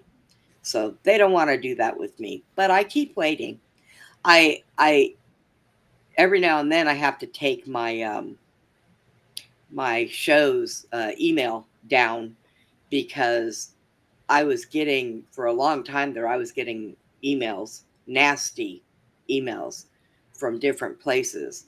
And of course, me being who I am and knowing a lot of different people with police departments, and other things, I started giving these emails to them, and they would find IP addresses, and they started harassing those people back, and they finally stopped. I mean, I've gotten nothing. I've heard nothing for months. So yeah, I don't like the whole get even type thing, but sometimes there are people out there that they just won't stop until you finally put your foot down and do something about it. Yeah, it's kind of like me, where I'm a veteran and stuff, and I've been in combat and all that, and then it's kind of like people want to push me around, because where I've been, what I've done, and they want to insult me, and so all these things, but they're doing it through the computer. And I was like, look, if you hate me so bad, if you want to talk about it, let's talk about it. But if you hate me that bad, well, then do something about it. Yeah, Let's talk. Come do, you know, show me what you want to do. Because it's ridiculous when they continue and continue to put my name out there and say yeah, bad things. I'm not even saying nothing about them. That's why posted the picture yesterday, because they've been keeping talking stuff about me still. Like put my name out there when I haven't said nothing about anybody. Says, okay, you want to talk about me, so I'm going to say something about you. But at the same time, I don't want to go that route. I want to continue yeah. to do my show and focus on the show. But when you see them targeting your friends and saying bad things about them and stuff, that's not cool. No, and I mean, I don't like the fact that what they're doing with Josh and them. Josh has a lot on his plate. He works full time jobs. He does his shows. He's got Nelly. I know he worries, and for them to be digging at him, that's all Satan. You know, Yeah, they're trying to kick that man while he's already down, and that's horrible. You know. I think I had somebody the 2 nights ago. Uh, I think the day after I had gone off, they said that like kind of like they want to fight me, but that the doctors wouldn't clear me. It's like, Oh yeah, I heard that. and I'm like, I don't need no doctor's clearance to whoop somebody's ass. Right, I'm not going to say no names because they'll go crying to somebody that I'm threatening somebody. right. I don't need to get a doctor's order to for anything to whoop some ass. The question is, do you think you do you think, I mean, this to the person that said this, do you think of everything that you train, everything that you know, that it's enough to come up against somebody that has a lot of experience and Right. still works out? Is it going to be enough to finish the job? Well, I'm just and going to that leave it like that. Abe, that stuff comes from people that are adults, supposedly, and we're all adults. I'm pretty sure most of us, put our scrapping days behind us after we left high school, for crying out loud. To sit and act like that, I mean, it just shows you where certain people are It's mentally. because they don't, because I don't believe what they believe in. No, Uh, because I say I don't believe in Bigfoot is a flesh creature because of what I experienced, what I right, witnessed, right? right. So they take offensively and get the butt hurt, And you or know what? it, Everybody has difference of opinions on yeah, everything. You, if you ever ran into Bigfoot where you could go up to him and touch his belly and yank his hair, and you know that then you can put that out. You go by your experiences. yeah, It's like different religions. Okay, everybody has their different beliefs, and it shouldn't be up to, like with me. I read a lot of different Bibles. Matter of fact, there is a book that they made that nobody's been able to find, and they finally put this book together. I want this book. It's $125, but it's coming from Jerusalem. Okay. So when I read like the Ethiopian Bible and a lot of the old tablets of the Testaments, um, a lot of people will call the Heavenly Father God and they call the Son Jesus. Okay. But they actually have the true names in Hebrew are Yahuwah and Mm. Yahshua. Okay. Yep. But there are other people who will call them Yahweh. You don't ever Yep. call God Yahweh. That's actually a bad name. That one there. That's a bad name. But, you know, all we can do is try The to, translations, they call there's different names in different languages. yes, Just like in Spanish, we call God Dios. yes, yes. And actually, Yahshua, Jesus' name, Yahshua, if you translate it down into English, it says in there, Yah is salvation. Okay. And who is salvation? Jesus. Jesus is the Savior. Now, I also found out some of these books that, like saying Amen. Do you know why we shouldn't say Amen? Do you know who the sun god, Amen Ra, is? Well, apparently, when man rewrote the book, when King James rewrote the book, they wanted people to worship the sun god. Amen Ra is spelled the same way as Amen. So when you say Amen, they say that you are saying prayers or praise to Amen Ra, the sun god, who is Satan. So I found out a lot of different things. Like, man, the reason why they took out Yahuwah in the book and replaced it with Lord, and Lord is a title. Same way with God. So it's there's so many different things that people can research and read and look up. So not everybody's going to have the same opinion. It's But just what I found in different religions, Abe, whether it's Christian, Catholic, Buddhism, all that stuff, everybody has their own rendition of God and Jesus or God. And some of them are even the same stories that are like in one book from other ones. So yes. I I I like to think that people that believe in these different religions are believing in the same faith, and it's what's in your heart. And and as long as you're doing right by the faith, then you're not wrong. i, I mean, I don't even know if I said that right, but I mean, all we can do is try to steer people in the right direction. If they don't do it right, well, then I don't know what to say. Then you're not doing it right. But everybody's going to have a difference of opinion. And for people to be grown adults and attack other grown adults for their belief and what they believe in, what you share on this show is your experiences, uh, uh, Jesse's experiences, Jack's experiences, not everybody's. You're not sharing on here, well, Mr. Bojangles said that, Bigfoot grabbed him by his arms and shook him like a rag doll. You're not sharing anybody else's stories, you're sharing yours. So for somebody else to tell you you're wrong in what you think when it's what you went through, well, they need to go look at themselves in the mirror. They need to check themselves because you're not telling them they're wrong. You just believe in it a different way because of your Of experiences. my experience, yes. Right. Of So, what I witnessed,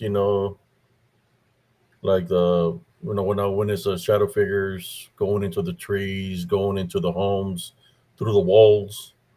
But they also have the ability to open the doors, open the sliding doors, and going in that way also, like a regular person. So they have to have some kind of energy, some kind of capabilities to right. to open the door, to open the sliding door. like the one that I seen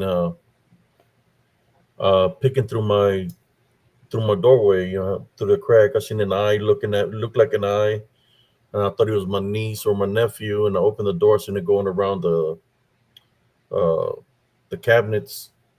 So by the time I go out of my bedroom, around the cabinets, it's closing the sliding door, like literally close the sliding door, and it's looking at me through the other side of the glass, and I'm like, "What the hell is that?" Yeah. Because it looks horrific from the face, and he has glowing like yellowish eyes looking at me. So I go over there, open the sliding door. The sliding door was like one of the wheels was messed up, so it was hard for me to open it. But I opened it. By then, it's already down the stairs or the porch, and Yep. it's going real fast on the grass. So I'm running after it to find out who was inside my home because it was literally inside my home. And I'm saying it, whoever that is to identify themselves, and then they're moving so fast that I noticed that they're not even walking or running like a person. They're gliding in the air. So Wow. they're like 2 feet off the ground. And then they go into the tree.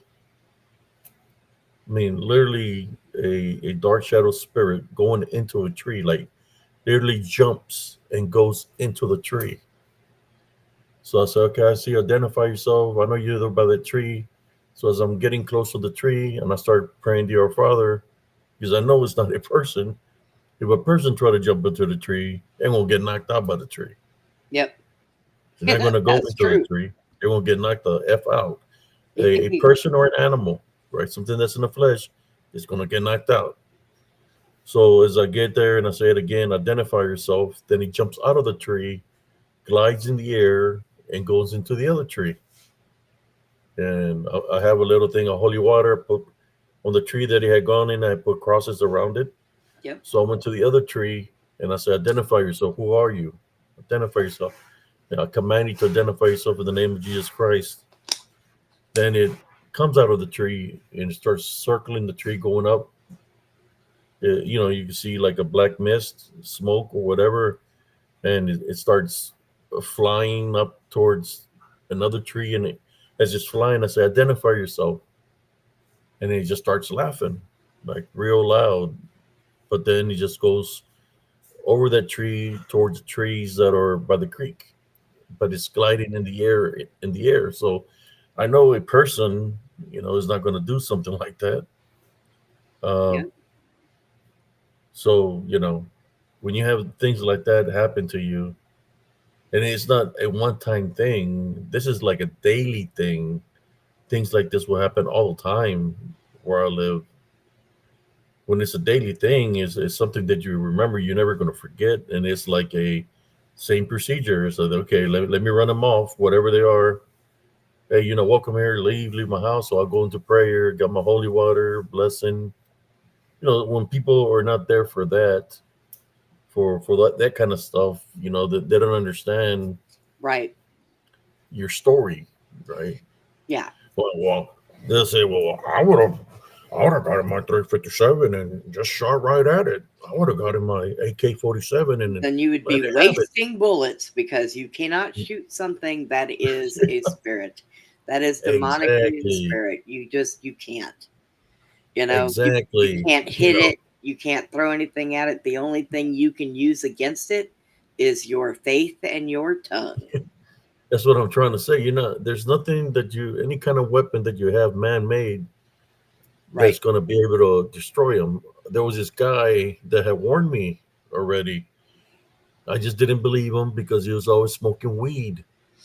He had a little shed. He was always welding, making weapons, spears, arrows, like arrows made out of steel. He had a bow and arrow, and he had this So target out there by the edge of the wood line. He so lived in the outskirts. basically he was preparing himself for zombie apocalypse.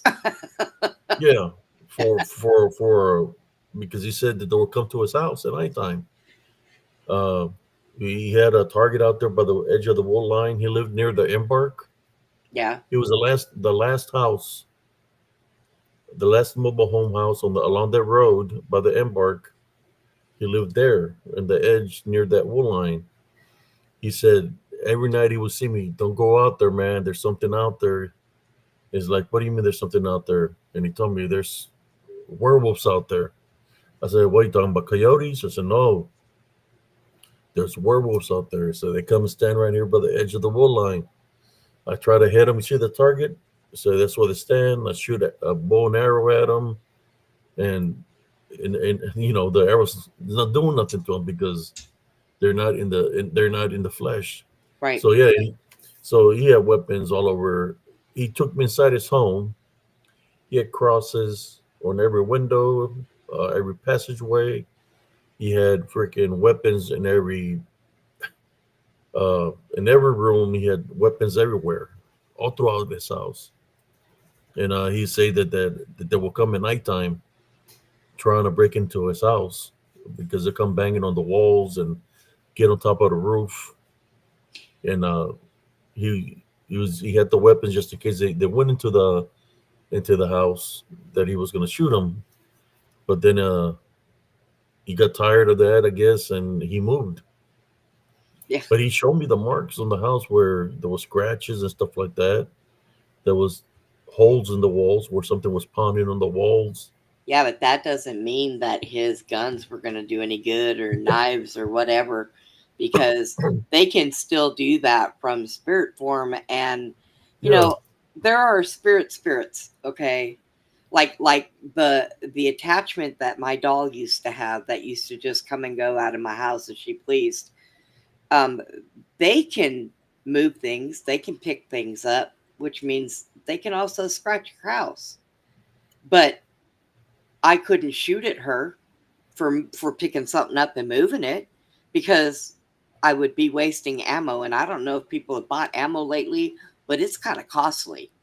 And I have nothing less than a 38, and all the rest are 40-45s. So that costs me too much money to be shooting at things that it's going to go right through.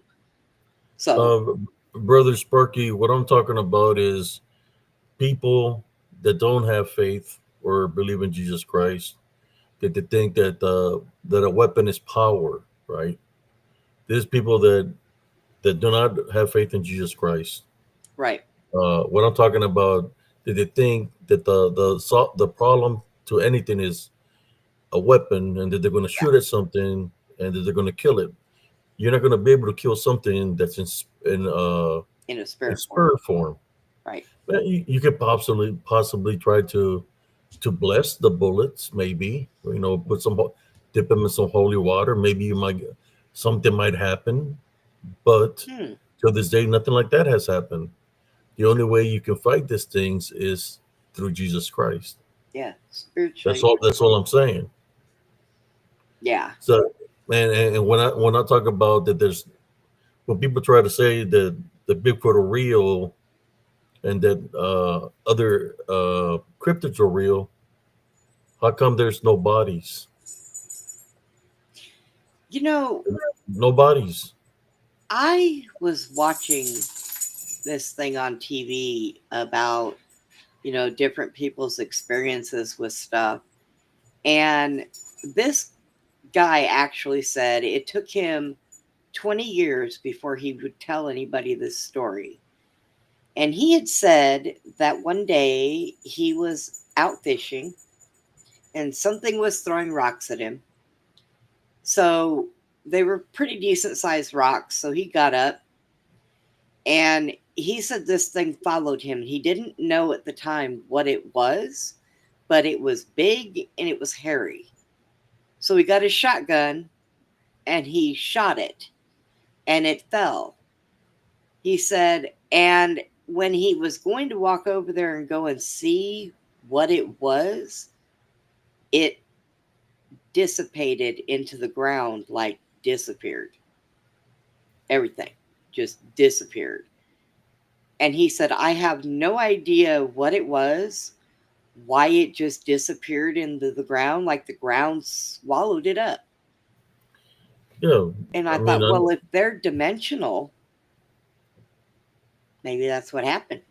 it's kind of like my grandfather. He used to carry weapons, rifles, shotguns with him. He used to work in in agriculture. He would cultivate the fields, water the fields for whatever crop was out there. That's what he would do for a living. Right. Uh, and then he liked going fishing on the weekends. So there was one weekend that he went fishing, and my grandmother never got to meet her because she passed away before I was born. So he went fishing on his boat, and his there was a bad storm that came through in the Gulf of Mexico. Oh, I'm sorry, the Gulf of America, but It just know was the it as Gulf of Mexico then. Gulf of Mexico at the time. Yeah. Because I know we got people that like correcting here in the audience, I but have it's a will always be the Gulf of Mexico to me. Baron I'll leave it at that. Baron Trump likes to send me things every once in a while. So last month, I think it was, I got this package in the mail, and Jack's like, "Here, this is for you." And I'm like, "What is this?" And I opened it up, and it's a big T-shirt, and it has Trump on a raft with a cocktail in his hand, and it says on the bottom of it, "Gulf of America." And I was like, "Look at this." I Very mean, they cute. can change the name for her next time you get another president. They might change it to something else. But Yeah. that's to me that's crazy. But you I'm know, like, "Look, another nightshirt." I mean the maps have changed over the years, right? Mm-hmm. Yep, But that's true. anyways, to the story, the what happened is there was a big wave that came and flipped the boat over. So my grandfather is in the middle of the Gulf of Mexico, where it was fishing. It was real foggy. There was a bad storm, big waves, and he was trading water because the boat had flipped. So he's trading water, and he's trying to get back to shore. He could see the lights in a distance, you know. Yeah. So he's trading water and trying to make it back to shore. As he's trading water, he hears a woman calling his name, and when he turns around, there's this wave, and there's this thing or in the form that looks like my grandmother, and is calling him by his first name, Jose. Come to me, come with me, like trying to tell him to come with him. So he freaks out and he starts swimming back to shore. He makes it to shore, gets in his truck, and goes back home. He's at the house, right? He's freaking freaked out what happened. He's trying to go to sleep. When he wakes up, he's being dragged out of the window. This creature, siren, or is pulling him, literally dragging him, pulling him through the window. He grabs his shotgun and lets it have it, but nothing happens to this creature, right? I wonder why. Because they're all the same, right? The sirens, harpies, they're the ones that created the Nephilim at one point in time. So they're really kind of like demonic in a sensible way. Uh, he shot it. So we go to visit him. When he's telling this story, we're trying to figure out why was his wall all messed up. He had all the pellets from the shotgun blast. Oh my gosh. It was all Yeah. messed up. And then for a week, listen to me, y'all, a whole week, he was coming back for him, trying to take him every night. And he kept up, man. He had to replace all kinds of stuff. That wall was full of holes from the shotgun blast that he was, because he was trying to come and get him every night. The this thing that was out there in the ocean. Uh, but the bullets couldn't kill it. Why is that? Can Yeah. kill something that's in spirit. Yep. Yeah. I know. And well, and for most people, if you hear something in your yard, or something banging on your house, as a human being, your first response is going to be grab your gun before you open that door. Okay. Now, if you're seeing it, like let's say it manifests itself into a werewolf, okay, it's going to look like a solid object to a common everyday person. Okay. So, what's the first thing they're going to do? They're going to take a shot at it. Of course, your neighbors are going to think that you're crazy out there shooting guns and, for no reason. But once you take a shot at it and it doesn't even phase it or move, your next bet is I better get rid of this and call on some almighty help because this ain't working, you know? You just don't keep shooting and shooting because it's not going to do you any good. So, Brother Sparky, normally when I pray, if something is happening, I pray to God from my words. I don't use verses out of the Bible. I pray to Him directly to whatever I'm feeling or sensing or going through. That's what I pray to. I don't. I know there's a lot of people that memorize verses and stuff like that. Me, I just talk to them straight up. Why am I going to talk words that are not mine? I'm going to speak from me. You know, straight to the point. I'll give you an example of straight to the point. That sometimes you can't say a verse if you're in a situation. It was early in the morning. I was walking by the embark around Elms Grove, and as I'm walking, I was going to walk my regular morning workout that I do like about 10 miles. As I'm walking, I feel a lot of weight, and I get dropped on the ground. I'm down on one knee already. My head is pressed down like this towards my chest area, and it feels very heavy, like something is crushing me. And the only thing I said is, "God help me." That's all I yeah, said. God help me. When I said God help me, whatever was crushing me got lifted off of me. So when I say God help me, He helped me right off the bat. So you go with the flow of what you're going through at that point in time, right? So you yeah. pray against what you're going through. That you know you don't have to read verses or anything like that. Just be straight up to what you're asking for. That He'll what you're praying for. And that day, I just said, God help me. This is that a prayer? God help me. Could, It's like He heard me. I just said, God help me. He lifted. I have the picture of what was attacking me, by the way, because when I fell down to my knee, the camera that I had at the time captured the image in front of me, and I'll show it to you. When I talk about disembodied demonic Nephilim, Look, there's Madeline. What have you been on vacation, Madeline? yeah, she's been on vacation. Oh, nice. So that's what I do. I just talk straight up. If you see how I do the prayers here, if I feel something, we just pray to that moment. And when you're praying in true faith and believe in Him, He'll answer your prayers. You know, I've often wondered, I've thought about, you know, us just being normal humans, if there was ever a big fight between angels and demons and we were just sitting back watching, could you imagine what that would look like?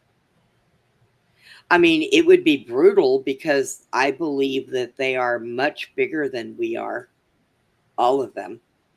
It would be a sky fight, I would think, but could you imagine what that would look like?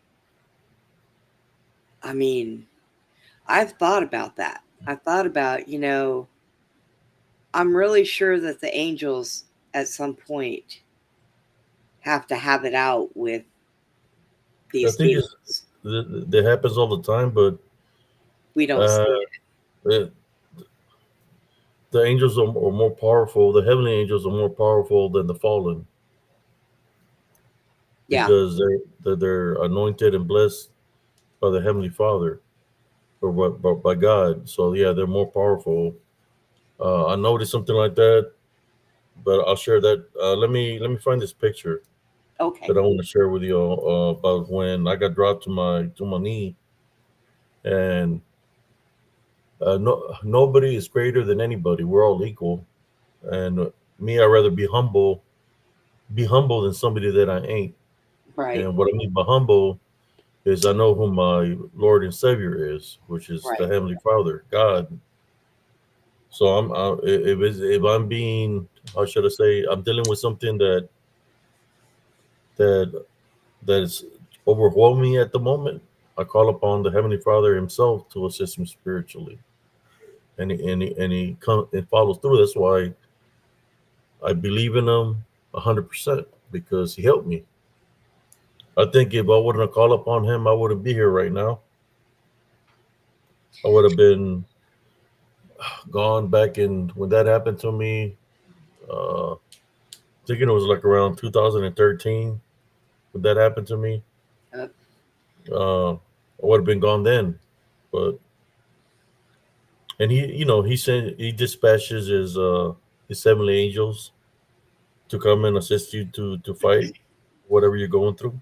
I sit and I look back at a lot of the things that started from when I was younger, when I had that woman call me when I went to step off the curb and I was a kid. I think I was in kindergarten.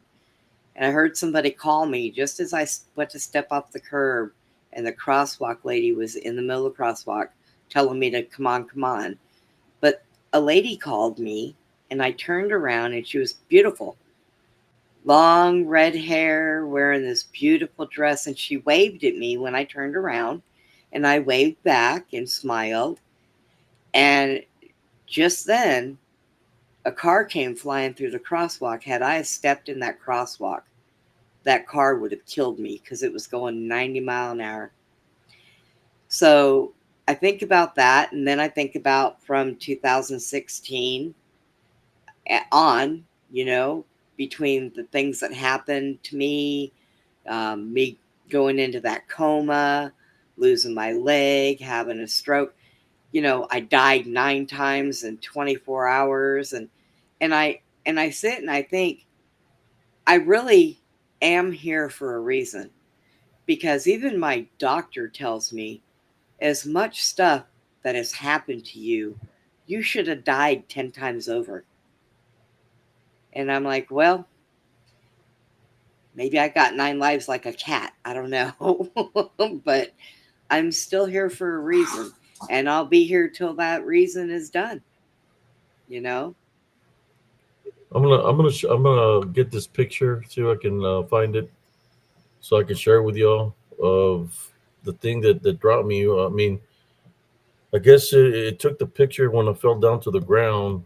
I landed on one knee, Oh, and my. I said, "God help me!" And whatever was dropping to the ground, got lifted off of me when I said, "God help me," which He did. He helped me spiritually to be able to get out of that situation. But these are things that drop me. When I talk about just things, like the DDN, somebody Devon Nephilim, demons, shadow figures.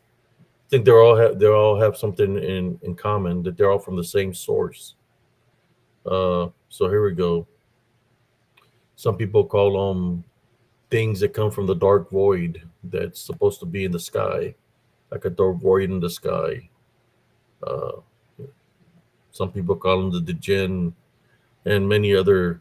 They're known as many other things. There's the picture of that day, and it was an accidental picture that it, I guess, when I was falling to my knee, my camera was on my left hand, so it was an accidental picture that I took. But uh, let's see, y'all can see that. Let me get it bigger. There we go. That's just what was in front of me. Oh, wow. I'm more sure there was because both of my hands, Sister Brenda, Let me put it to the side. Both of my hands were being held back by something. They were pressing on my shoulders, and both of my hands were being held back. I had no control, and my head got pressed onto my chest. So they were holding my hands in my chest, and I was feeling a lot of weight on me. And that's when I said, "God help me." When I said, "God help me," uh, everything, my hands got freed, and whatever the weight that was on me left, and that's what I captured. Wow. You can see the fence. You know the street. This is the one that goes towards where here's the airport. This is Yeah. the airport gate. Yep. Where that's the fence. It's got the barbed wire up there. This right here is there's a curb. There's a curb over here, but this is a street where I was walking. Wow. So what do you think about the pictures, sister? Well, if you look at it from one angle, you can see like there's legs and there's two arms, there's a torso. But if you look over here on I guess I'm facing it, so it would be my left, that which what some people would think might be a hand, but look at it, it looks like a serpent's head. Looks almost the shape of a serpent's head. Oh my gosh. And it looks like your camera took an x-ray picture of it.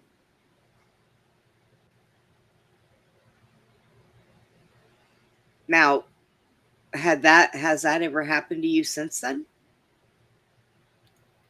Since that day, no. Uh, when I got up, I had no energy. Any energy that I had got zapped out of my body. That I was stumbling. So I stumbled and I cut through the mobile homes. The guy that said not to go, the one that said that the were here by his, I went I cut through there to make it to my house. Uh, I got there, went to go lay down. When I lay down, I did not wake up till 6:30 in the afternoon, in the evening. It was like 6:30 in the morning, and I woke up 6:30 in the evening. My son woke me up saying he was hungry, and I don't, it's like I was so out of it. I got up and I was looking at my phone to see if I had missed any messages, and that's when the picture was there on my phone. That was, I guess, when I fell, when it dropped me to my knee. That's a picture that was captured on my phone. Um, but nothing like that has happened to me again. But I think they were trying to take me out, Sister Brenda. It was an ambush, spiritual ambush. Yeah. That's what I say to people. That what I share spiritual encrypted encounters is my experiences, what I've been through. And when you have pictures like this to prove and show that there's other things that are amongst us in spirit form, there's a lot of them there that came after me. When we talk about many, that's a Yeah. legion, right? Many. Yeah. That's what it So is. yeah, they were trying to take me out, but I said, God help me, and God listened to God help me.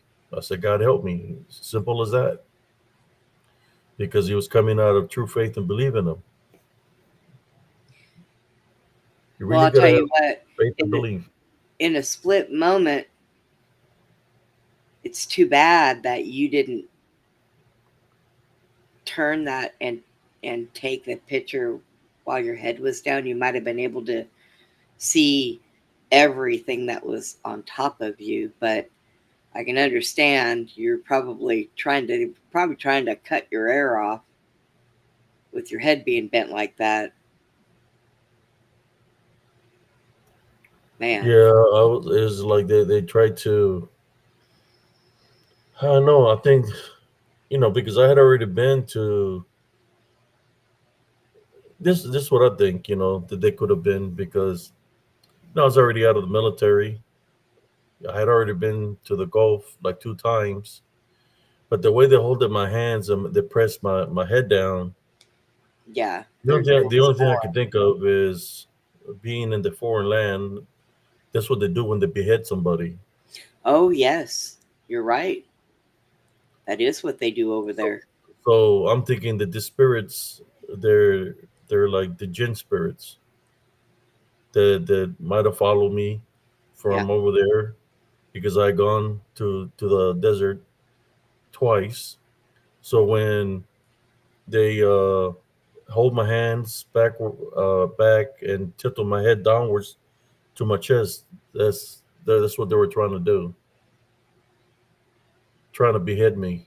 Uh, but I said, "God help me." When I said, "God help me," they couldn't affect me, but they were trying to take me out spiritually. Like physically, they couldn't, but spiritually.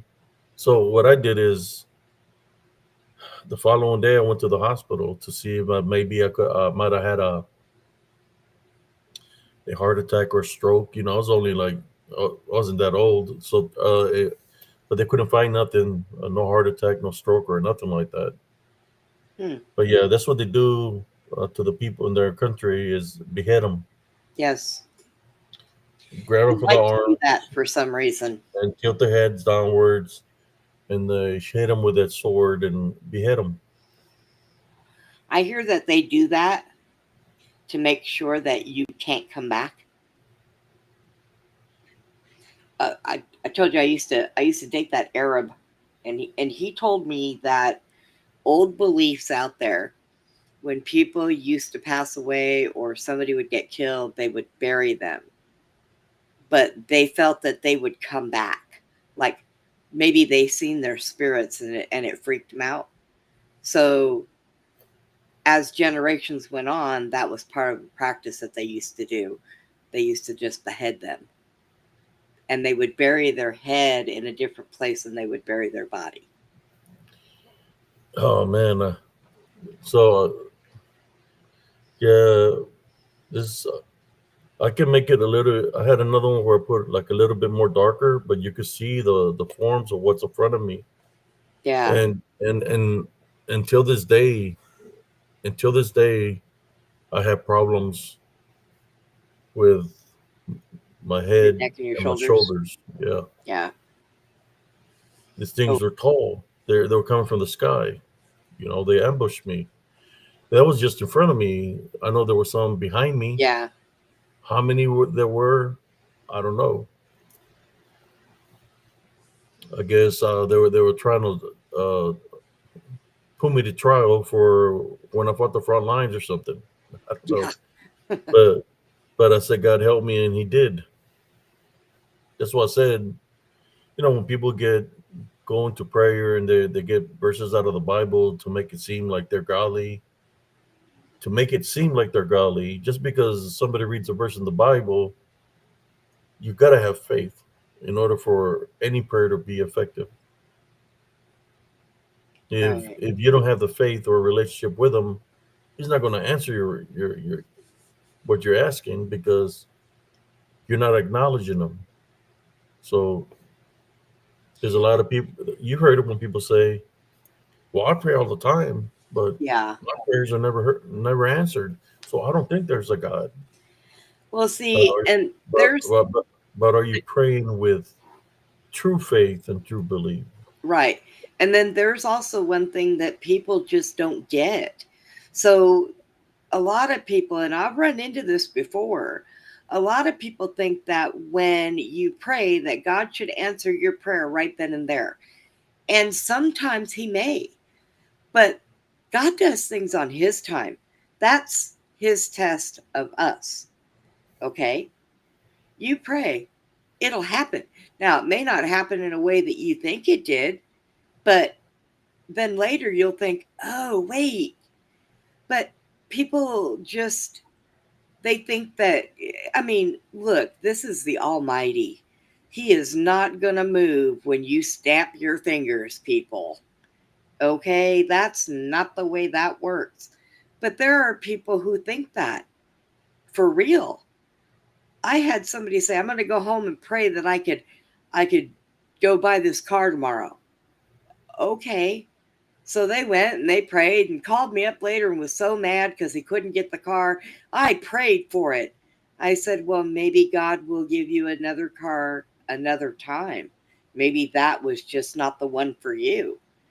You know, I said, the Father does not do things like that on your command.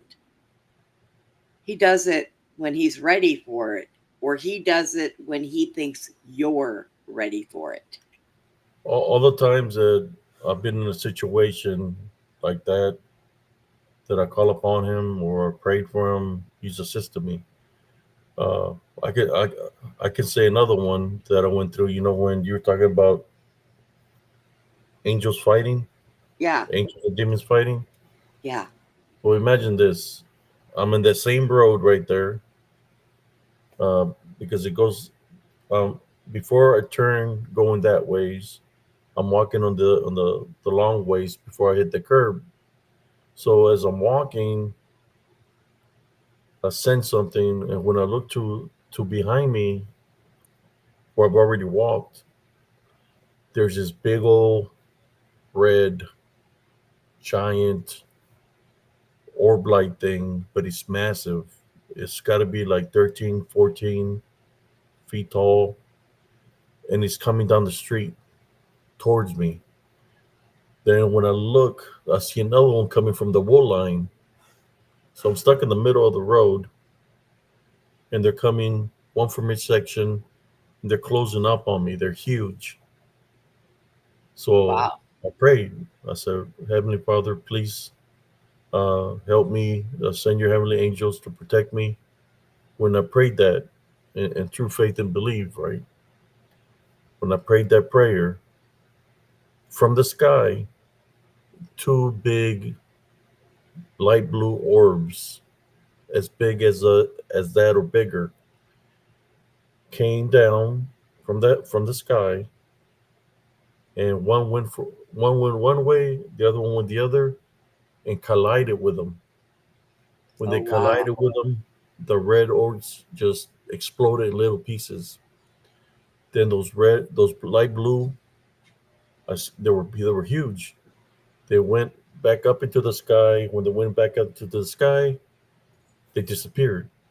So that was my cue to go home, Yep. and I went home. And that's kind of like one of the last times I ever walked in Elm Grove after that incident.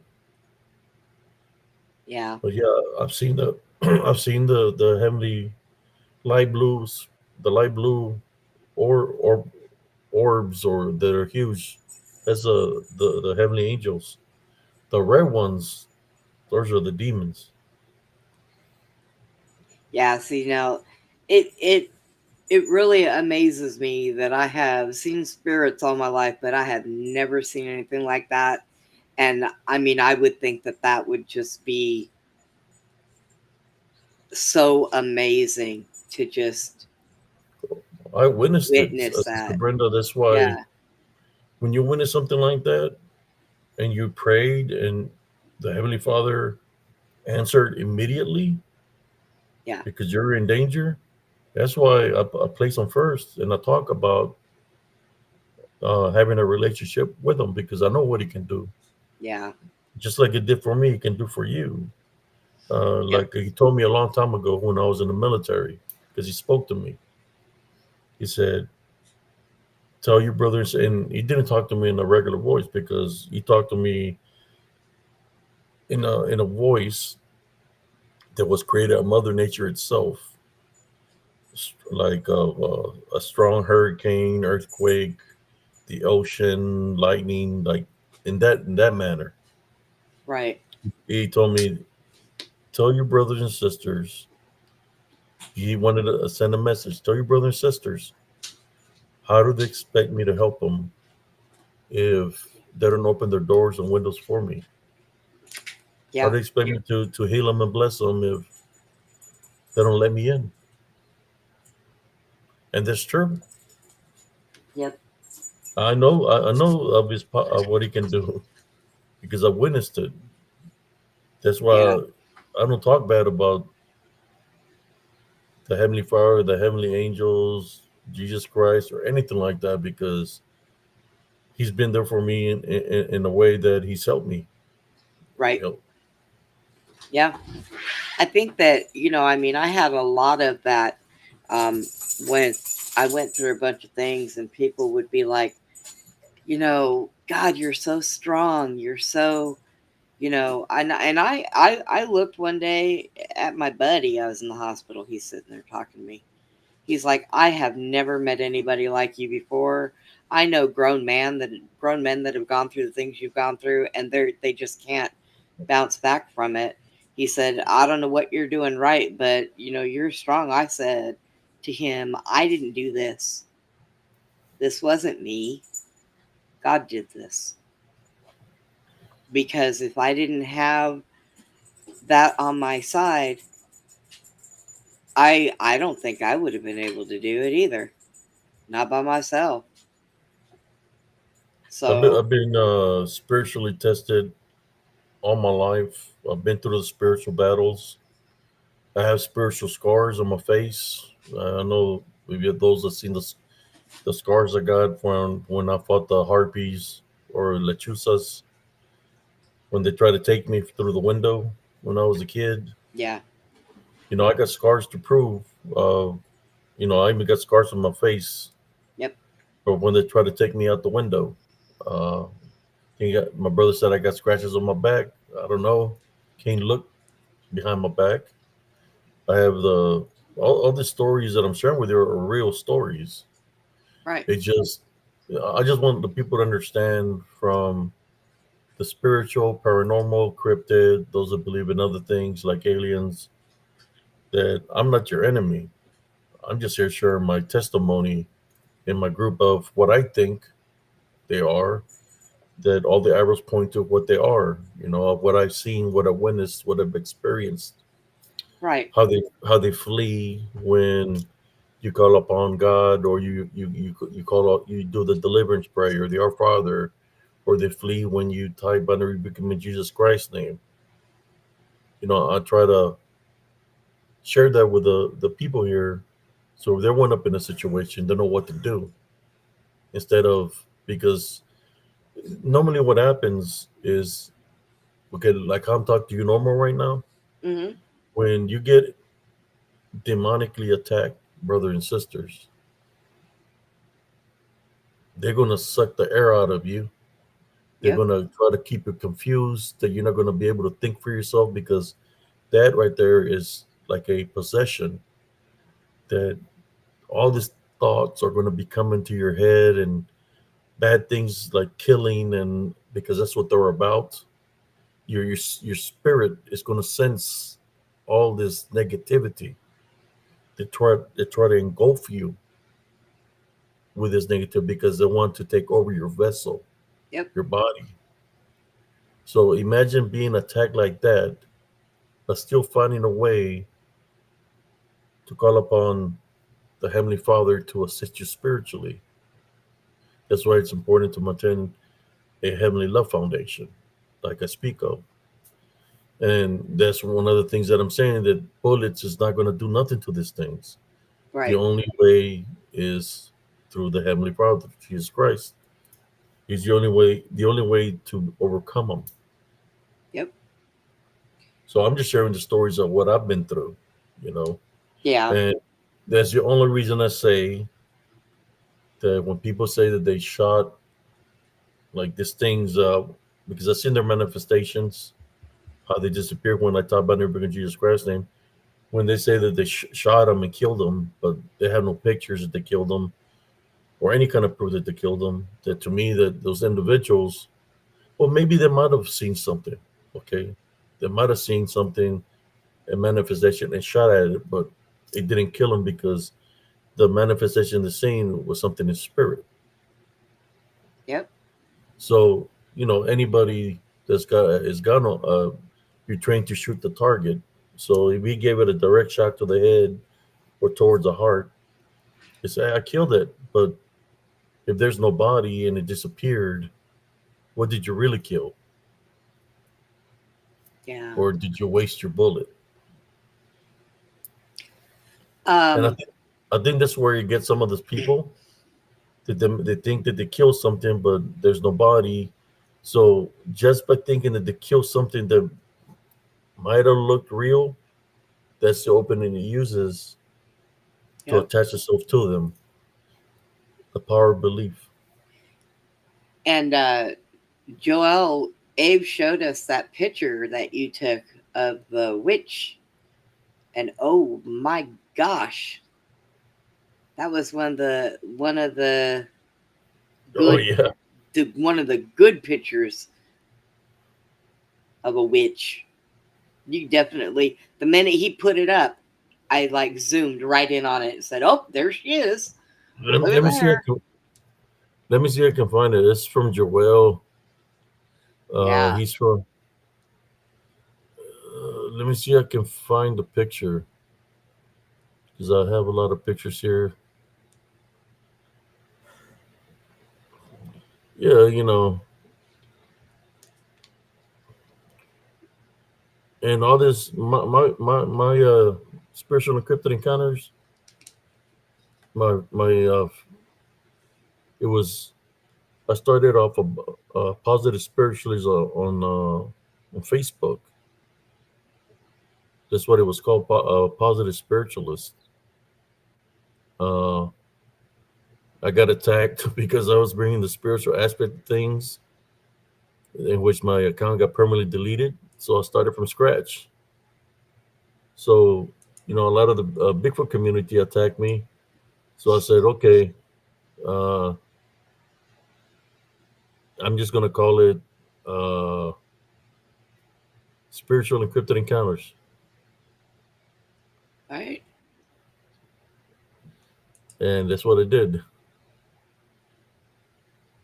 But yeah, they permanently deleted my Facebook, which permanently deleted positive spiritualists. I had pictures and videos. I lost everything, That's horrible. and and this is what happened. I was gonna call it quits. I said, okay, I'm not gonna do nothing no more. And I said, I prayed. I said, God, what should I do?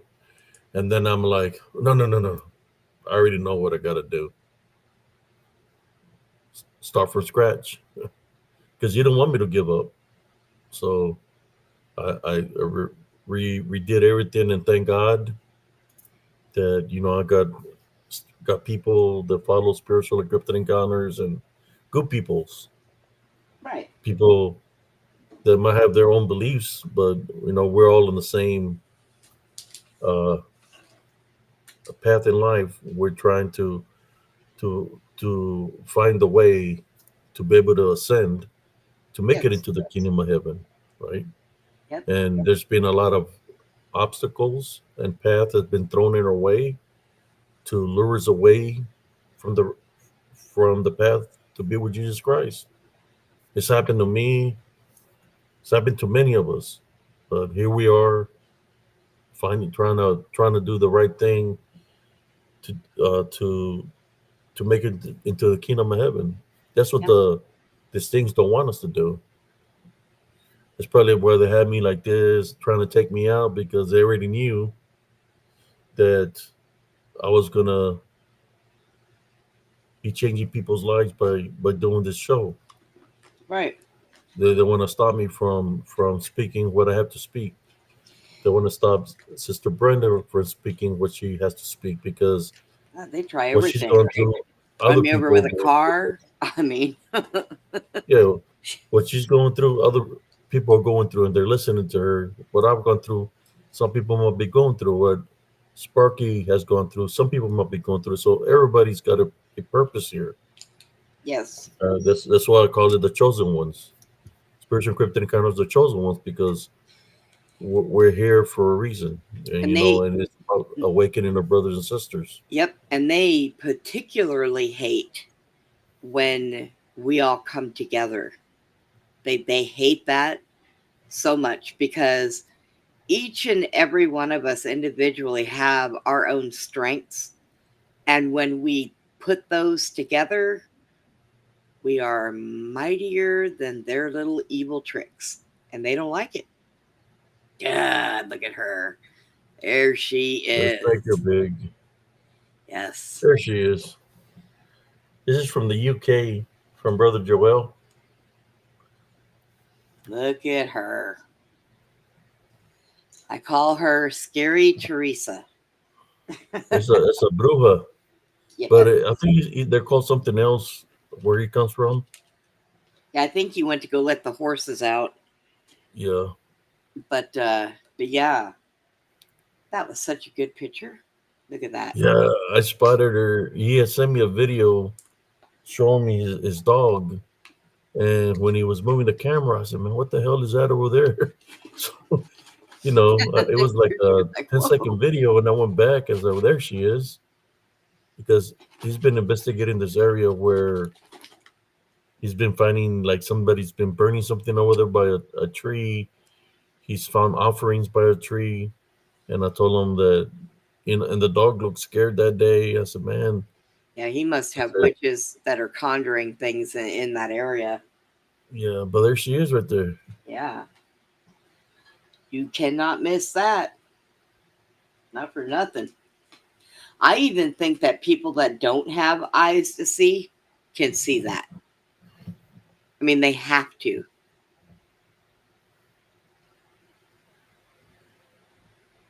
So, like I said, I didn't even have to. I didn't even have to get my magnifying glass with that one. So I got a question for you, Sister Brenda. Yeah, What do you think is, like in Elms Grove? I think there's a witch there also.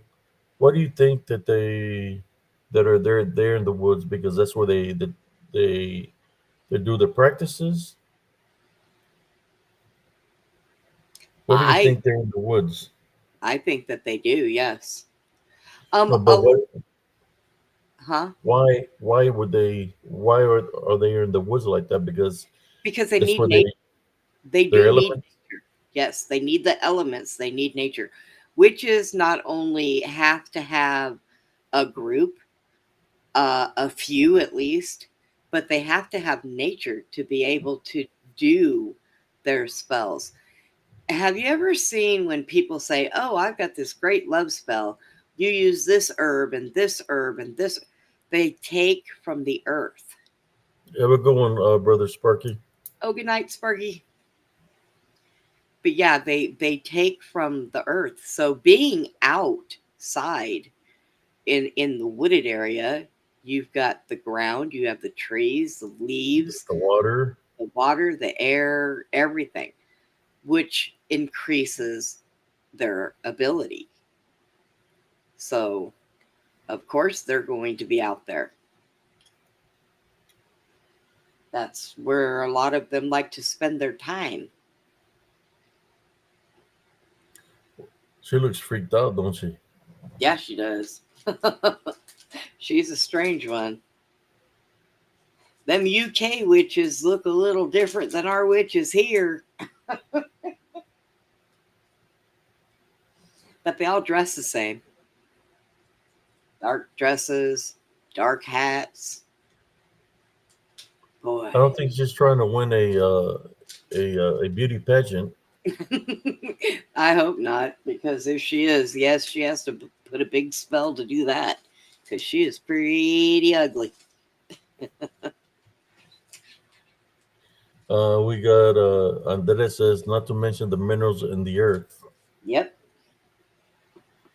They use Well, all those things, all those elements they do. to manifest and do the wicked things that they do. Yep.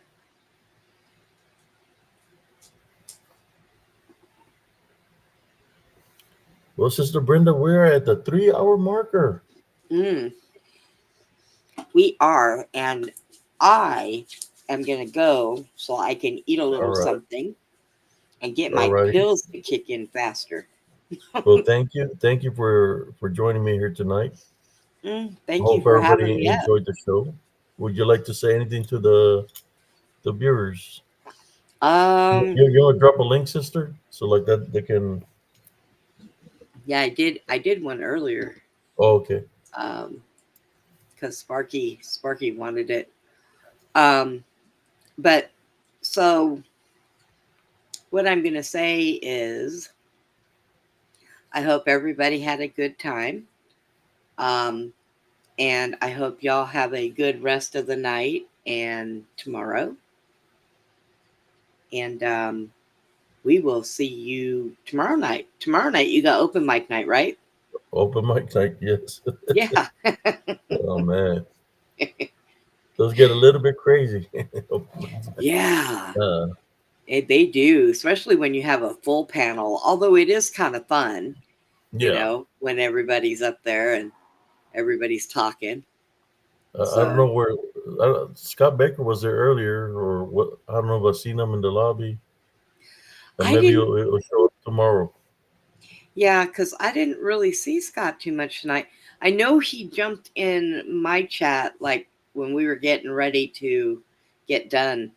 I think some nights he has his band stuff that he does, so he usually doesn't come on until later. But I don't remember if I seen him over. Oh yeah, I think he did jump in, but he might have got off there and went and laid down. He put on his little uh, uh, dog costume, Yeah, that's and he right. I know. That's right. He usually on Werewolf Wednesday he comes up here in his yeah. in his wolf hat. I don't know how he does that. I couldn't breathe in that for very long. I'd have to be taking it off. Now he doesn't look like that wolf, but close enough. So, but all right, everybody, you guys have a good night. Abe, get some rest, and we'll I see you will. tonight. Thank you. All right. Good night and God bless you. Good night. Good night, everybody.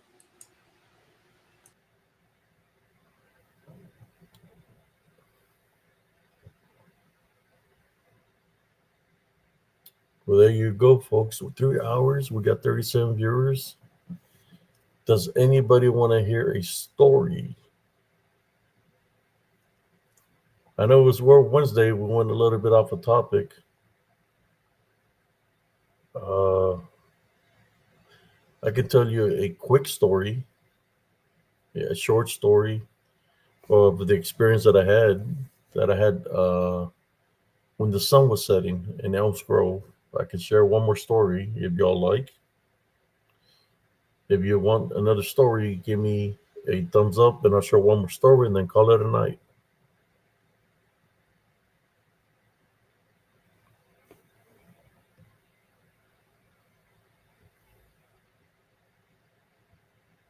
Or I can save the story for tomorrow. Uh-oh, yeah, one more story. Okay, I see you. One like, one more story. Or it's just a quick moment that happened of the strange things that happened in Elms Grove. Just this location is just strange events happen. Things that is out of the ordinary. It's like being in another. I'm gonna say like if there's other dimensions there in this location.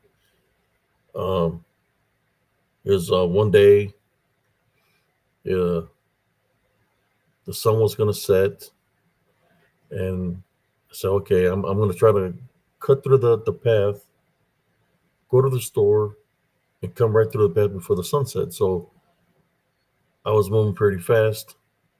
I started going through the path. As I went through the path, I heard a lot of commotion in the woods, like the leaves and branches were breaking. So I stopped and I turned around to look, and I'm looking, and as I'm looking, I see something huge covering, it come up crawling like a low crawl, and it's covering the whole path. Literally, it's covering the whole path. It's and I'm like frozen. I'm not moving, and it's moving its head to the left. It's got black in his ears, and the ears are vibrating. The ears, you could hear like you could see the blackness like vibrating in the ears. Then it turns its head towards me, and it looks in my direction, and I'm like, what the f is that, right? So it's looking at me, but what I see is got white eyes, but it cannot see me because I guess the sunlight that's there is blinding it because the sun was setting. So it's relying on its vibration from its ears. When we talk about predators or night predators, so it's using frequency, vibration, sends a wave of vibration. So I'm still, I'm not moving. So then it turns its head, its body. Like I said, it's very long. The legs look freaked out. This one here looked kind of like human like, but it was inhuman. He had black dots all over his body. Had fur. The face. I have a picture of how the face looks here. That I think. Let me see. I can send the picture so more or less y'all can see what I'm talking about the face. So as he's looking, I'm not trying to move. And then when he looked at me again, it sent a signal or a wave or something that uh, when he sent it, it made everything like flip upside down.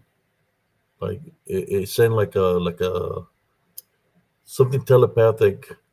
And when I came to, I was falling down to the ground, but I stopped from hitting the ground.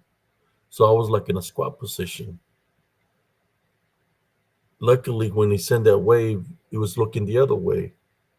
Then it looked straight and it went into the woods. I seen the whole big body move.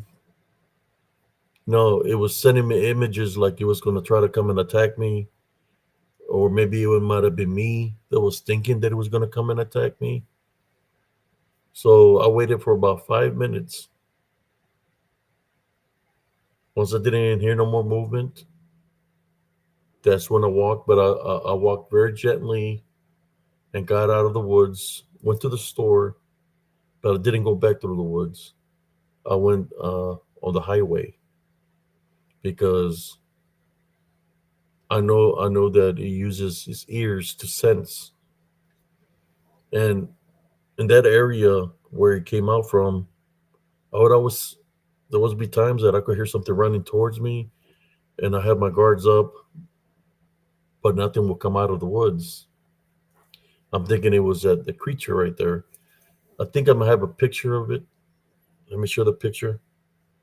Let me get the picture so I can share it with your brothers and sisters how the face looks.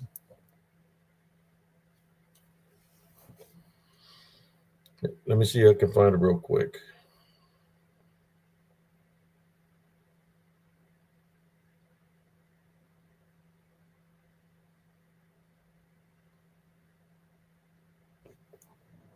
Uh, I'm thinking if there was something that I could think of, a name that I would think it could be would be a Nosferatu, but in a beastly form, or the possible shapeshifter skinwalker. The ones that the people call the Nugladish or something like that, or a Nagual. Uh, let me see if I can find the picture of the face so you more or less know what I'm talking about.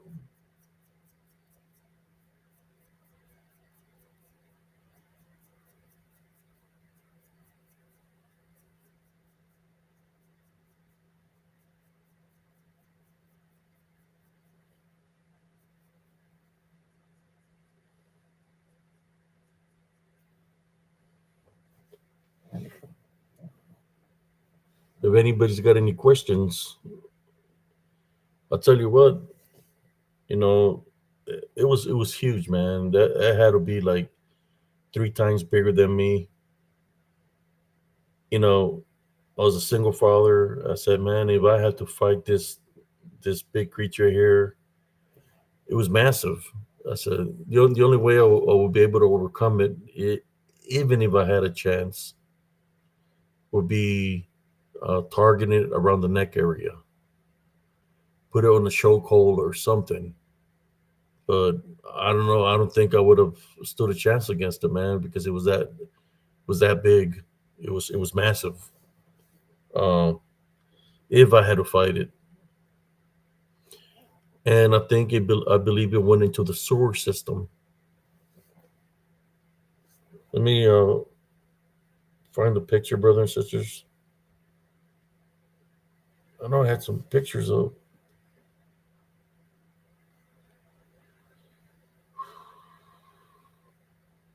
this picture. Freaks me out all the time that I share it because it takes me to that moment when I encountered it and we crossed paths.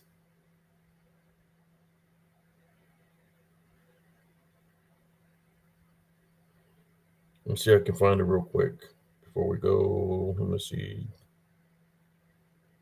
I'm searching for it.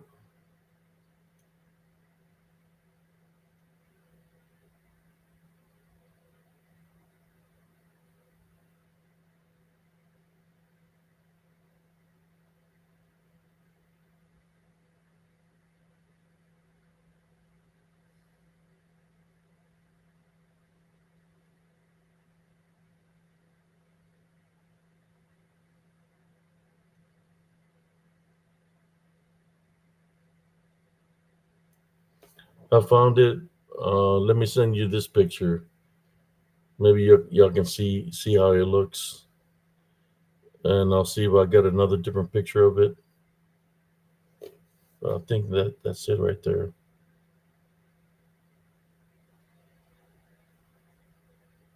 There it is. Yeah, I got a couple more I can share with y'all of it.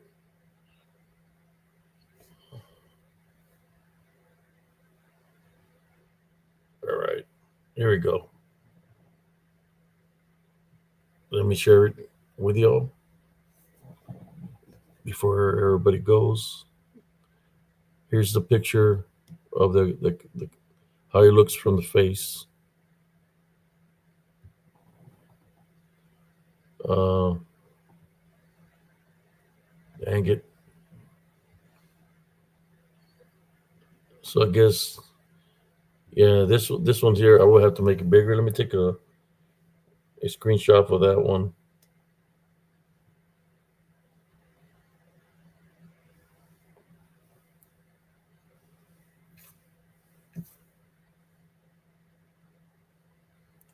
and I'll send it through again.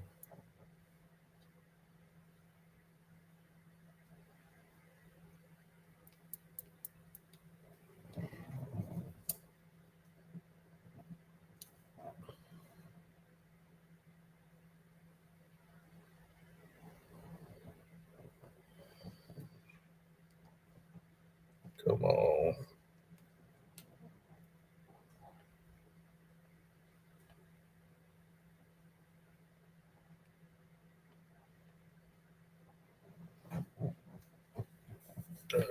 I'll be right back.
see.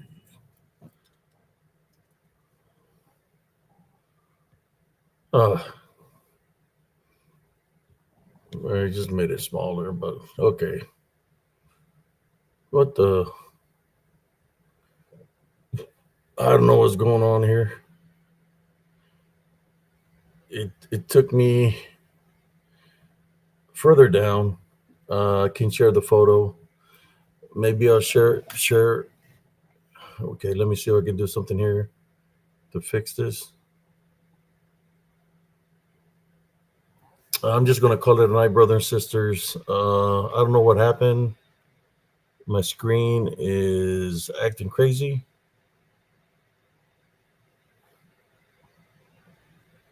I don't even. I can't even. Okay, let me go over here.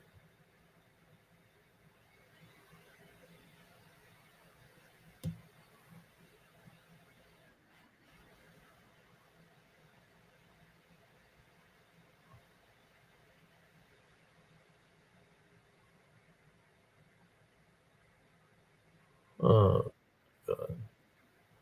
well, I'm gonna call it a night. Good night, everybody.